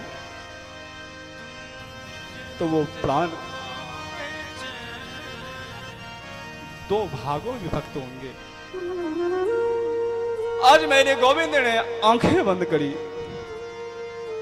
और आंखें बंद करते ही आज मेरे गोविंद का शरीर शांत हो गया। उनके शरीर से प्राण निकली, वो प्राण दो भागों में विभक्त हो गया। एक भगवान के स्वधाम चले गए और भगवान की जो दूसरी ज्योति थी ये श्रीमद् भागवत जी में समाहित हो गई। भगवान कृष्ण कहे थे, गोविंद कभी ढूंढने की इच्छा हो ना तो कहीं मत जाना, मेरी याद आए ना तो कहीं मत जाना, ये भागवत जी के चरणों में आकर के बैठ जाना, मेरा ही दर्शन पाएगा। और तब से मेरे गोविंद इस भागवत जी में आकर के समाहित हो गए। और इस भागवत जी को कभी पुराण मत समझना, ये भागवत जी साक्षात साक्षात मेरे हरि हैं, मेरे गोविंद हैं। सुखदेव जी महाराज कहते हैं, राजन मुझे जाना चाहिए। परीक्षित जी महाराज ने उनको तिलक लगाई, सुखदेव जी महाराज प्रस्थान किए। सूत जी महाराज कहते हैं, शौनकादि भगवान 125 वर्ष की लीला करके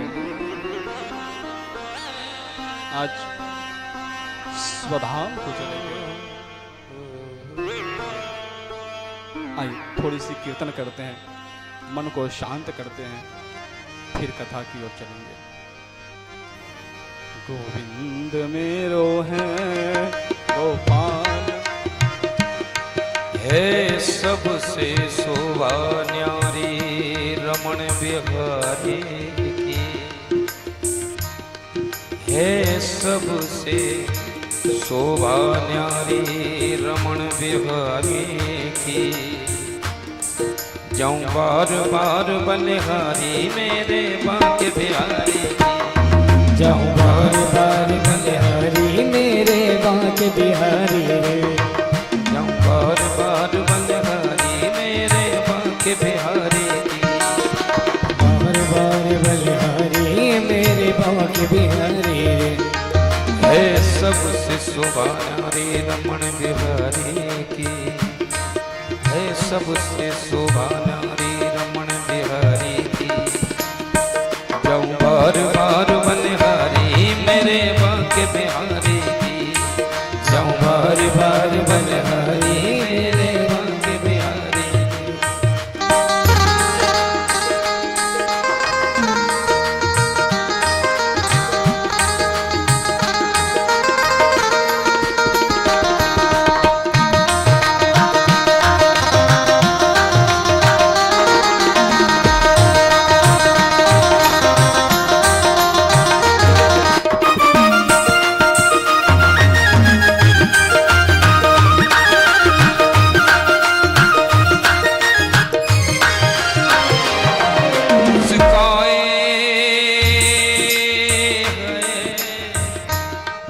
मुस्काए मुरली बजाए गुलाबी अधरों से, तक तक तीर चलाए नसीली नजरों से।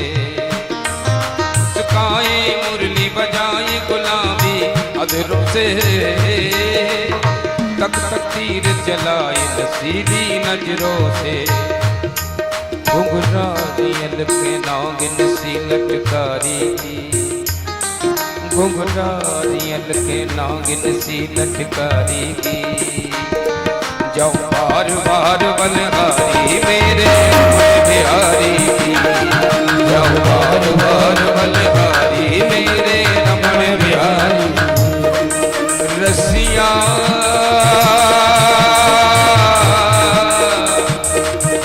रसिया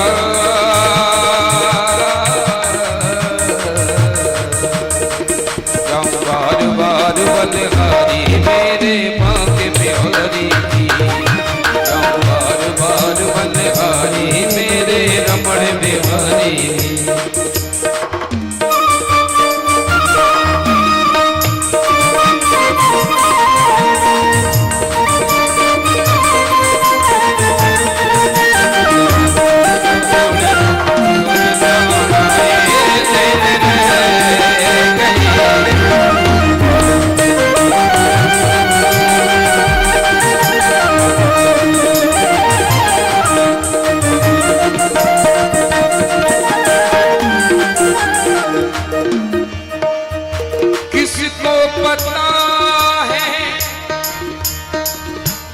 कब ये हंसा तन पिंजरे को छोड़े, हरि हरि जब मन वारे दिन रह गए थोड़े, हरि हरि जब मन वारे दिन रह गए। बार बार बलिहारी मेरे रमण बिहारी, जाऊँ बार बार बलिहारी मेरे मांग बिहारी।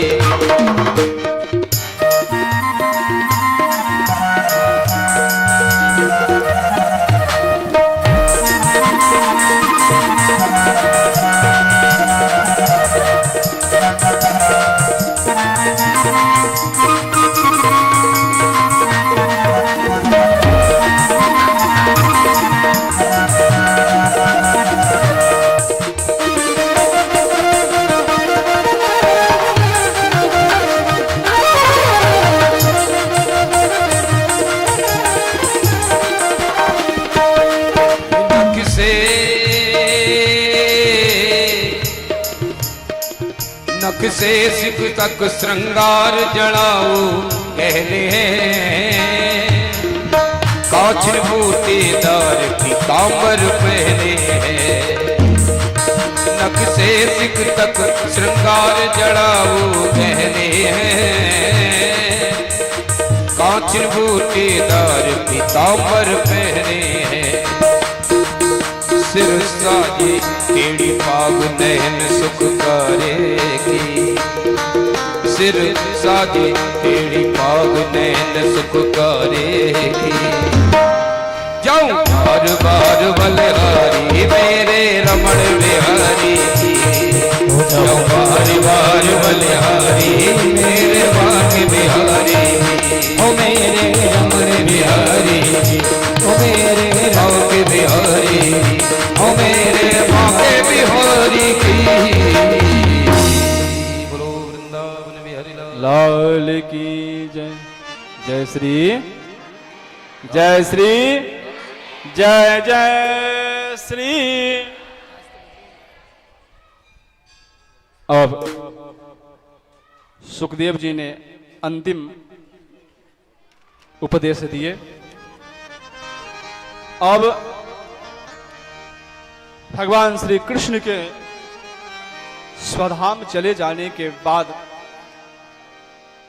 अब सूत जी महाराज कहते हैं, सुनो सौनकादियो, यदुकुल का हुआ, नाम की महिमा हुई। सूत जी महाराज कहते हैं नाम की कीर्तन करना चाहिए। और परीक्षित की परम गति के बारे में कहते हैं। अब आज 7वां दिन है, तक्षक आने वाला है। तक्षक उधर से आ रहा है और इधर से कश्यप नामक ब्राह्मण भी उस परीक्षित को बचाने के लिए आ रहा है। रास्ते में उस दोनों की भेंट हुई और उस भेंट में तक्षक कहते हैं, अरे ब्राह्मण देवता आप कहां जा रहे हैं? उस ब्राह्मण ने कहा, अरे आपको पता नहीं है, आज तक्षक राजा परीक्षित को डसने वाला है, आज परीक्षित मरने वाले हैं। तो ब्राह्मण देवता आपका क्या काम? बोले मैं जा रहा हूं और जाकर के मैं उसे अपने मंत्र विद्या से पुनर्जीवित कर दूंगा। ये बात है? हाँ। तो ब्राह्मण देवता ये बात है, तो इस पीपल के वृक्ष को मैं डस रहा हूं और तुम इसे पुनर्हरा भरा कर दो। ठीक है। तक्षक ने उस पीपल के वृक्ष को जैसे ही स्पर्श किया, वो पीपल की वृक्ष जल करके राख बन गई। और कश्यप नामक जो ब्राह्मण थे, मंत्र पढ़ी, जल छीटा और जैसे ही वो पीपल का वृक्ष हरा भरा था, ठीक वैसे वो पीपल का वृक्ष हरा भरा हो गया। तक्षक कहता है, जा क्यों रहे हो वहां? बोले मुझे धन की इच्छा है, मैं राजा को बचाऊंगा, राजा मुझे बहुत धन देगा। बोला वो धन मैं ही दे दूं तो नहीं जाऊंगा। और तक्षक ने बहुत सारा धन उस ब्राह्मण को दिया। ब्राह्मण लेकर के चले गए। तक्षक आए, जोरों की पहरेदारी है यहाँ पर। तक्षक एक छोटे से जीव बन करके एक पुष्प के माला के माध्यम से वो उनके आसन तक पहुंच गया। वो छोटा सा जीव किसी को दिखा नहीं। जैसे ही उनके सम्मान के लिए माला पहनाया, जब आज परीक्षित जी महाराज की शरीर शांत होने वाली है, माला पहनाई और उसी माले से वो जीव देखते देखते एक विशाल तक्षक बन गया, विशाल सर्प बन गया और उस सर्प ने परीक्षित को स्पर्श किया और परीक्षित का सर्प शरीर वहीं शांत हो गया। सौनकादि महाराज प्रश्न करते हैं, हे सूत जी महाराज, हमने सुना है कि सर्प काटने से अधोगति होती है, विष पी करके मरने से अधोगति होती है, आग लगा करके मरने से अधोगति होती है, तो क्या परीक्षित की अधोगति हुई? सूत जी महाराज कहते नहीं, सूत जी की शरीर उसी समय शांत हो गई थी जब सुखदेव जी महाराज उन्हें कथा सुना करके चले गए थे। परीक्षित का शरीर केवल शरीर था, उनकी आत्मा कब की मुक्त हो गई थी। केवल शरीर था और परीक्षित समय का इंतजार कर रहा था कब तक्षक आएगा और स्पर्श करेगा और तक्षक की शरीर परीक्षित की शरीर शांत होगी। और ऐसे ही हुआ, तक्षक ने आया, डसा, परीक्षित का शरीर शांत हुआ और जैसे ही शरीर शांत हुआ, परीक्षित के शरीर से दिव्य एक देव स्वरूप पुरुष निकले और वो देखते देखते ही भगवान के धाम को चले गए। बोलिए परीक्षित जी महाराज की। जनमेजय जी को बड़ा क्रोध आया कि इन्होंने, तक्षक ने मेरे पिता को डसा है, मैं तक्षक पूरे वंश को नहीं छोड़ूंगा। और उन्होंने आस्तिक मुनि आदि बुला करके सर्प सत्र यज्ञ प्रारंभ किया। सर्प सत्र यज्ञ में उन्होंने सभी सर्पों को ब्राह्मण के मंत्रों के द्वारा उन्होंने हवन करने लगा। तक्षक अभी तक नहीं आया। जनमेजय कहते हैं, अरे ब्राह्मण देवता, क्या आपके मंत्रों में इतनी शक्ति नहीं है कि तक्षक आए और जल करके भस्म हो जाए? ब्राह्मण ने कहा, तक्षक आ जाएगा, जल के अभी तक भस्म हो गया रहता, लेकिन वो तक्षक इंद्र के आसन में लपेटा हुआ है। बोले इतनी पावर नहीं, इंद्र के साथ ले आओ उसे। और जैसे ही मंत्र पढ़ा, वैसे तरह इंद्र के सिंहासन के साथ तक्षक हवन कुंड भस्म होने लगा। उसी समय आस्तिक मुनि ने आकर के उस यज्ञ को रोका। रोको रोको रोको। जनमेजय जी ने कहा, नहीं, ये यज्ञ नहीं रुकेगी, तक्षक में जला करके मारूंगा, यही तक्षक ने मेरे पिताजी को मारा है। बोले सुनो, आज के बाद मैं ये वरदान देता हूं कि जो भी 3 बार आस्तिक मुनि आस्तिक मुनि आस्तिक मुनि को उच्चारण करेगा, उसको कभी भी सर्प का भय नहीं होगा। और यदि आस्तिक मुनि कहने के बाद भी यदि सर्प हमारे पास आता है और हमें डसने का प्रयास करता है, तो डसने से पूर्व ही उसके मस्तक के सहस्त्र टुकड़े हो जाएंगे। ये आस्तिक मुनि का वरदान है। यदि कभी भी सर्प भय लगे ना, तो आस्तिक मुनि आस्तिक मुनि आस्तिक मुनि का उच्चारण करे, सर्प भय मुक्त हो जाएगा। और उसके बाद मार्केंड जी की तपस्या के बाद शंकर जी का वरदान, भगवान के आंगों पांग आयुधों का रहस्य का वर्णन, सूर्य के गणों का वर्णन, आदि आदि आदि। जय श्री। और अंत में कलयुग का वर्णन करते हैं। इस कलयुग में जो भी जीव होंगे, अघासुर होंगे, खूब खाने वाले होंगे, आलसी होंगे, भगवान के कीर्तन से दूर भागेंगे। अनेकों अनेक कलयुग की महिमा बताते हैं, साथ में कलयुग का गुण भी बताते हैं। जो एक क्षण भी आकर के भगवान का कीर्तन करता है, उसके समस्त पाप जल करके भस्म हो जाते हैं और भगवान के धाम को जाते हैं। हमने इस व्यासपीठ से कल कहा था कि इस व्यासपीठ से भागवत जी की अंतिम श्लोक आप सभी से बुलवाएंगे। तो भागवत जी की हमें इतना स्मरण है कि हमने भागवत जी जब प्रारंभ करी थी तो पहली श्लोक आप लोगों से बुलाई थी। और भागवत जी की अंतिम श्लोक, पहले स्वस्थ होकर के आराम से बैठ जाए, आराम से बैठ जाए, मस्तक को खाए न रखे। भागवत जी के अंतिम श्लोक बोलने से पूर्व मस्तक को ढके। पहले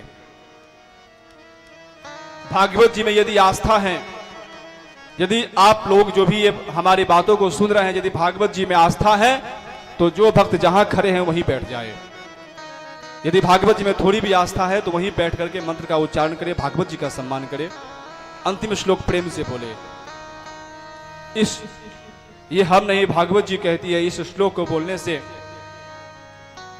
पूरी भागवत जी की कथा सुनने का फल मिलता है। चलो पूरी भागवत जी कथा तो नहीं, कम से कम 2-4 छींटे तो हमारे ऊपर जरूर पड़ेंगे ना बोलने से। आइए सावधान हो जाइए, पहले शांति से बैठ जाइए, सीधे बैठिए,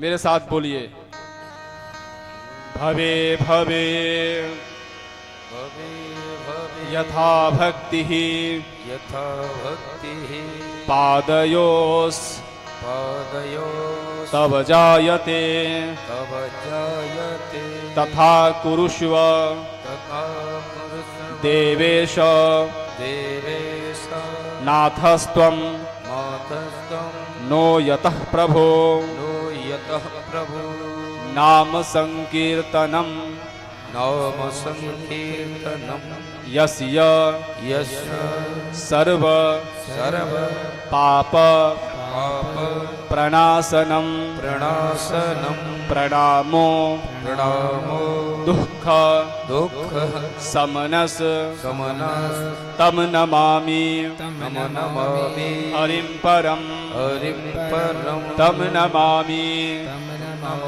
हरिं परम हरिं परं तम नमामि हरिं परम तम नमामि हरिं परं हाथ उठाकर 3 बार कहेंगे ओम हरये नमः, ओम हरये नमः, ओम हरये नमः। जय जय श्री राधे, जय जय श्री राधे, जय जय श्री राधे। यहाँ पर भागवत की कथा विराम लेती है और यहाँ भी हम अपने वाणी को विराम देंगे। उससे पूर्व यहाँ पर आए हुए जो भी हमारे साथ में हैं, ब्राह्मण देवता हैं, संगीतज्ञ हैं, झांकी वाले हैं, हमारे जो भी कार्यकर्ता हैं, उन कार्यकर्ताओं के वजह से अथवा हमारी वजह से यदि आप किसी को भी यदि आत्मा को, भावना को ठेस पहुंचा हो, दुख लगा हो, तो इस व्यासपीठ से मैं सरोजा आप सभी से क्षमा प्रार्थी हूँ। और हम ये आशा करते हैं कि आप ऐसे ही जैसे आज आप सब यहाँ बैठ करके कथा श्रवण कर रहे हैं, ऐसी मत देखिएगा कि ये कथा हम आएंगे और तो ही आप सुनेंगे।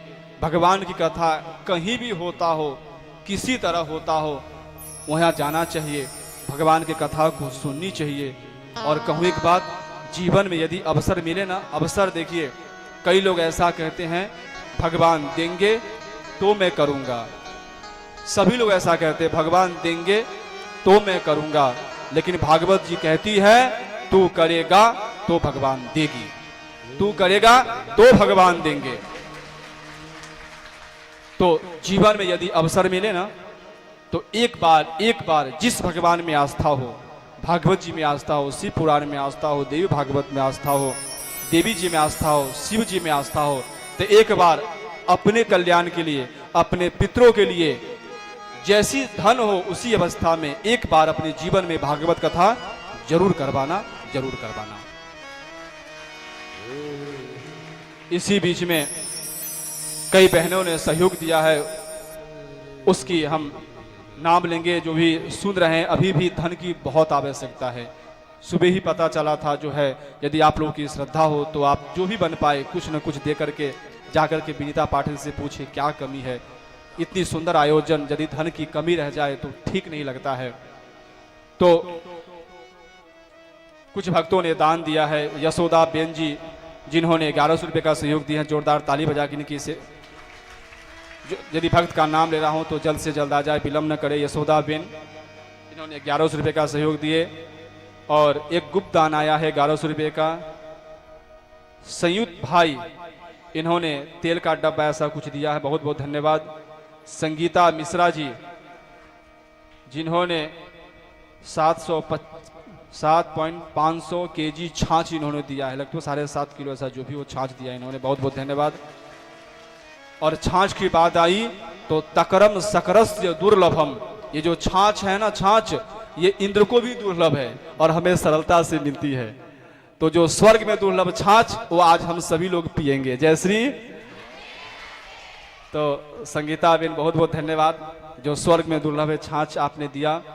दीपू अनीता पंडित जी इन्होंने 1100 रुपये का सहयोग दिए। आदित्य सिंह जी इन्होंने 1100 रुपये 1000 का सहयोग दिए। मनोज कुमार झा जी इन्होंने, झा साहब का बहुत बहुत धन्यवाद जी, हाँ अपन कीमती धन आयोजन में देनो, बहुत बहुत अहाँ के धन्यवाद।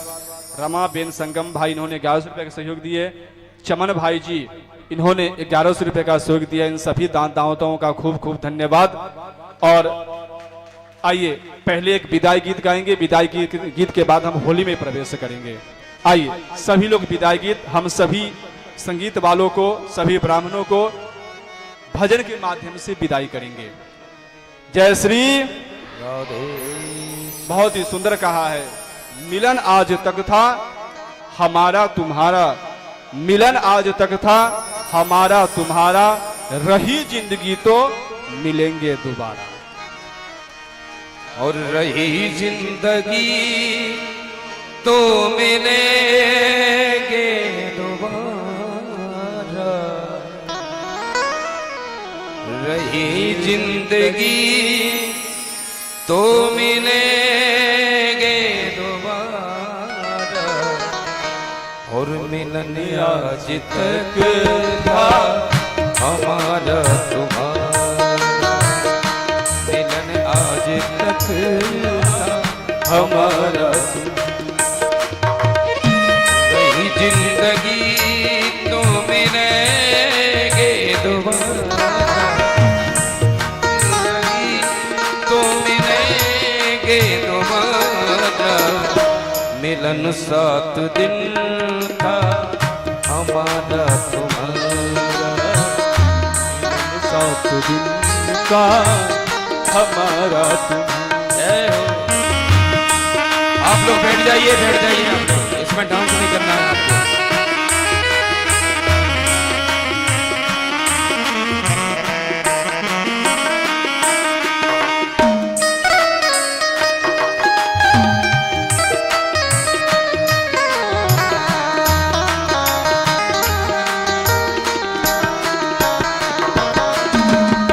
अरमानों के दीप जले हैं, दिल में खुशी के फूल खिले, चमकेगा कब अपनी किस्मत का तारा, चमकेगा कब अपनी किस्मत का तारा।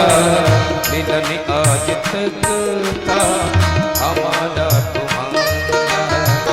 मिलन आज तक था हमारा तुम्हारा।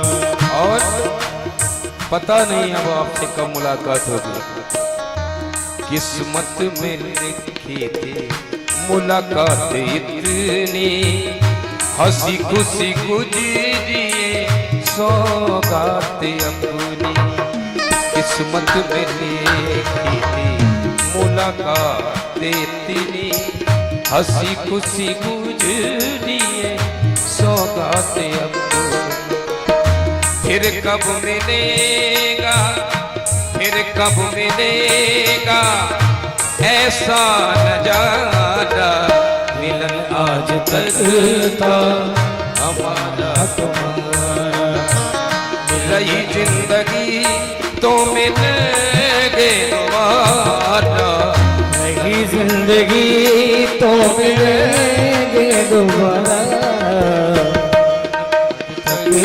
था हमारा तुम्हारा। और आप लोगों से मेरा कहना है क्या,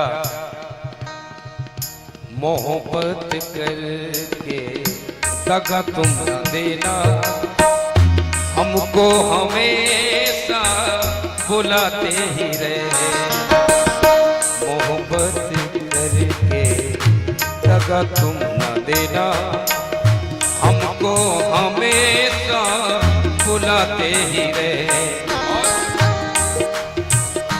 करना ना हमसे कभी भी किनारा, करना ना हमसे कभी भी किनारा, मिलन आज तक था हमारा तुम्हारा, मिलन आज तक था।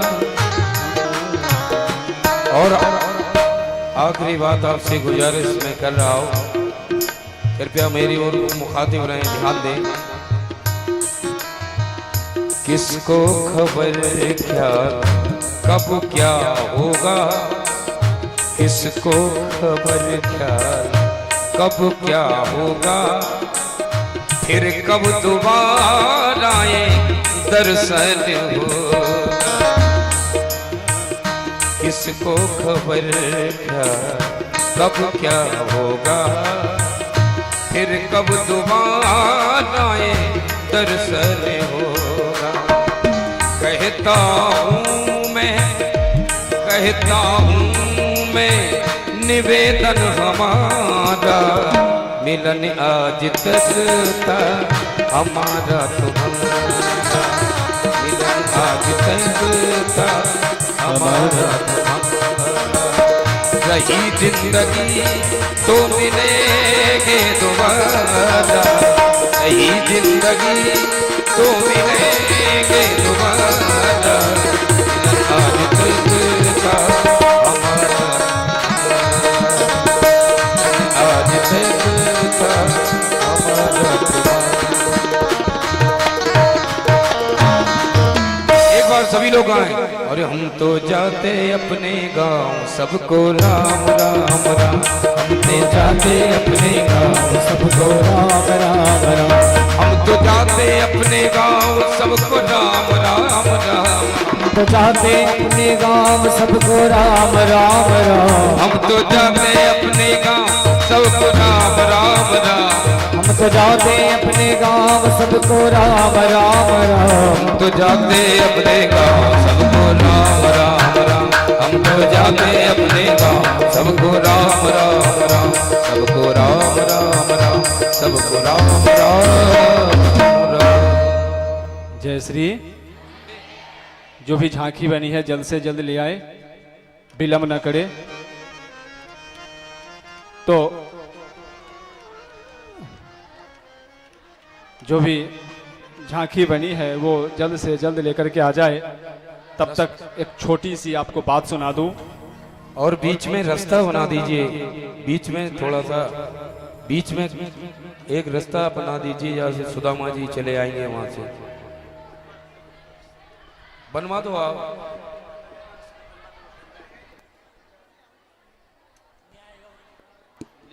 अरे भैया सामने से रास्ता नहीं बन पाएगी, सुदामा जी को बाईपास निकाल दो, ऐसे बाईपास निकालो, सामने से रास्ता हो नहीं पाएगी।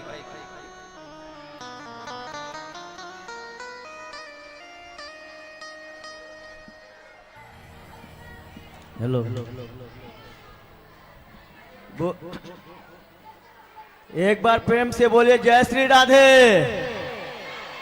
पहले तो यहाँ हम अपने बजरंगबली को सबसे पहले प्रणाम करेंगे, जिनके हृदय में प्रभु का वास है, और वो हनुमान जी ने दूत बन के सबको बुलाए हैं यहाँ पे, तो उनको पहले प्रणाम करते हैं। इसके बाद में यहाँ भागवत गीता को हम प्रणाम कर रहे हैं, जिनके वजह से हम सब यहाँ इकट्ठा हुए। और व्यासपीठ को नमन करते हुए जितने खास तौर से यादव जी जो है ना आज के बहुत भंडारा के उठाए हैं, उनको खास तौर से धन्यवाद करना चाहता हूं। यहाँ गौरव सिंह का धन्यवाद देता हूं। और जो हमारे संगीत कलाकार हैं जो इतना अद्भुत झांकी निकाले हैं, उन सबको हम धन्यवाद देते हैं।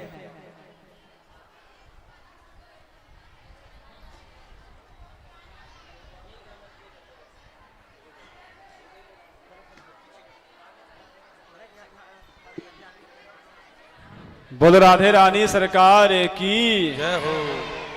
अब सभी लोग अपने स्थान पर बैठ जाएं बड़े प्यार के साथ। आगे से कोई खड़ा नहीं होगा, पीछे वाले डिस्टर्ब होते हैं बेचारे, देख नहीं पाते। हाँ जी।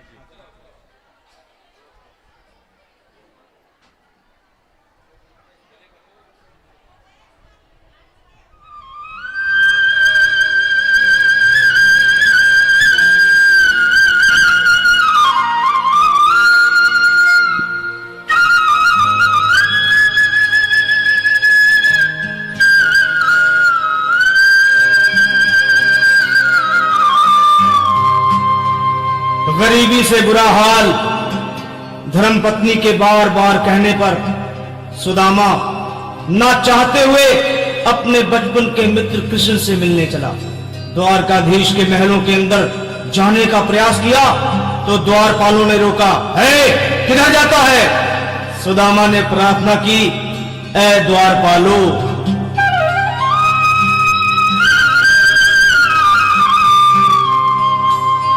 देखो देखो ये गरीबी का हाल, कृष्ण के दर पे विश्वास लेके आया हूं। मेरे बचपन का यार है मेरा श्याम, यही सोच कर मैं आस करके आया हूं।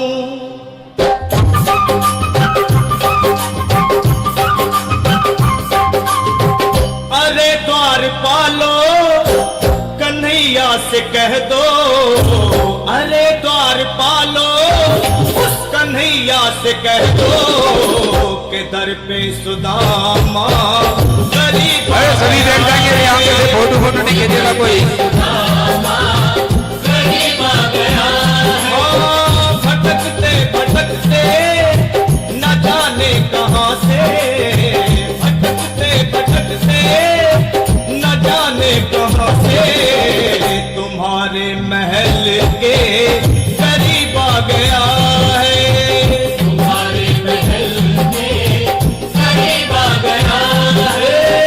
अरे द्वारपालो कन्हैया से कह दो कि दर पे सुदामा करीब आ गया है, दर पे सुदामा करीब आ गया है।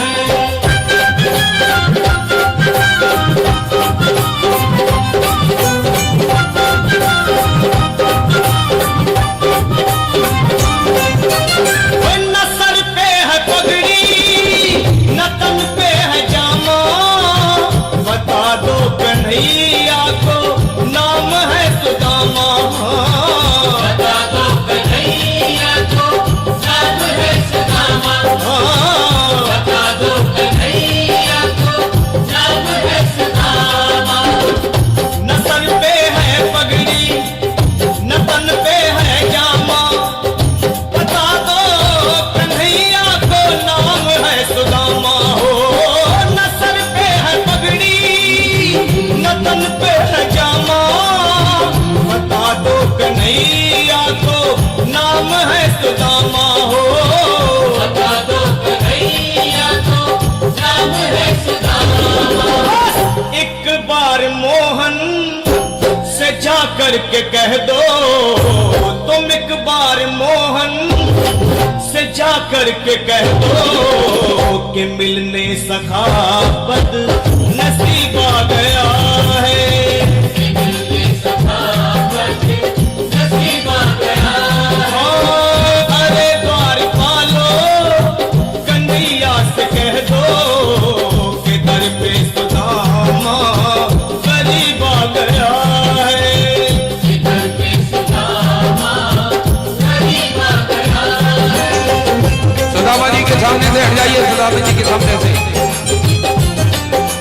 अरे साइड में हो जाइए सुदामा जी के सामने से।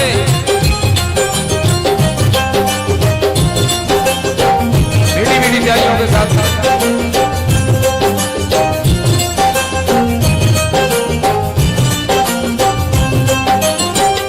सुनते ही दौड़े चले आए मोहन, लगाया गले से सुदामा को मोहन, हाँ लगाया गले से सुदामा को मोहन, लगाया गले से सुदामा। अरे सभी लोग अपने स्थान पर बैठ जाएं, सभी लोग बैठ जाएं स्थान पर। दौड़े चले आए मोहन, लगाया गले से सुदामा को मोहन, हाँ सुनते ही दौड़े चले आए मोहन, लगाया गले से सुदामा को मोहन,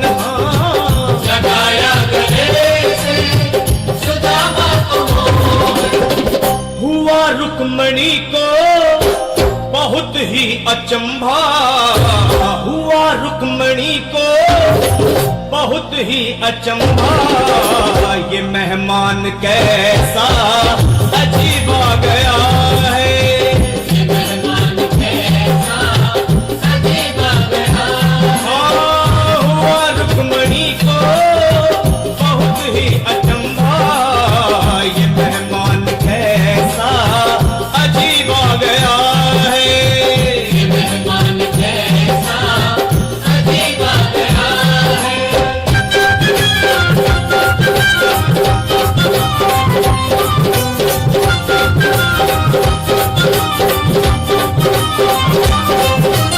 और बराबर पे अपने सुदामा बिठाए, चरण आंसुओं से शाम ने धुलाए, हाँ चरण आंसुओं से शाम ने धुलाए, चरण आंसुओं से शाम ने धुलाए। बराबर में अपने सुदामा बैठाए, चरण आंसुओं से शाम ने धुलाए, हाँ बराबर में अपने सुदामा बिठाए, चरण आंसुओं से प्रभु ने धुलाए, हाँ चरण आंसुओं से प्रभु ने धुलाए।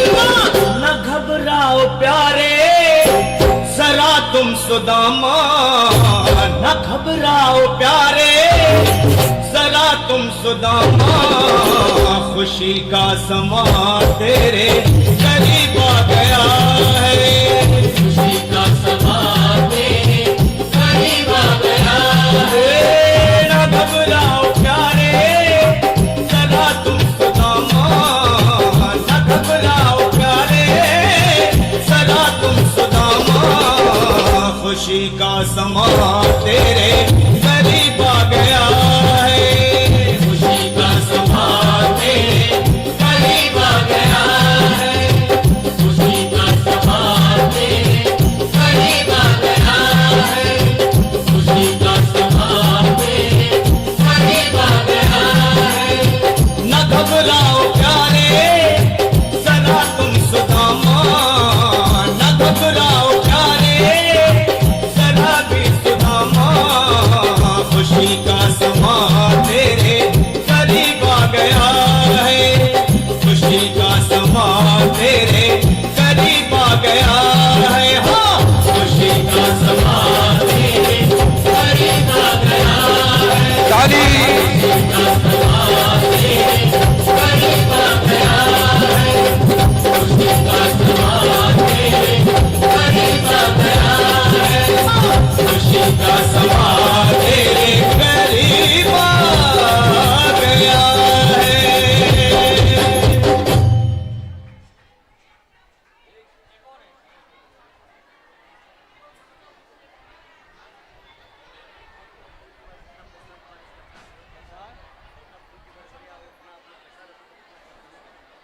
ज़्यादा नहीं कह सके।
बहुत बहुत धन्यवाद, जोरदार ताली।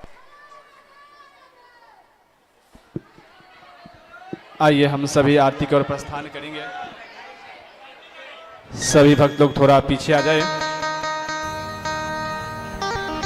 सभी भक्त लोग थोड़ा पीछे आ जाए। हम लोग आरती की ओर प्रस्थान करेंगे और इन सभी कलाकारों को आज जाना भी है, विदाई भी करनी है। तो आइए आरती की ओर प्रस्थान करें। ओम चंद्रमा मनसो जात चक्षुः सूर्यो अजायत श्रोत्रात् वायुश्च प्राणश्च मुखादग्निरजायत दीपज्योति परब्रह्म दीपज्योति जनार्दन दीपो हरतु मे पापम दीपज्योतिर्नमोऽस्तु ते।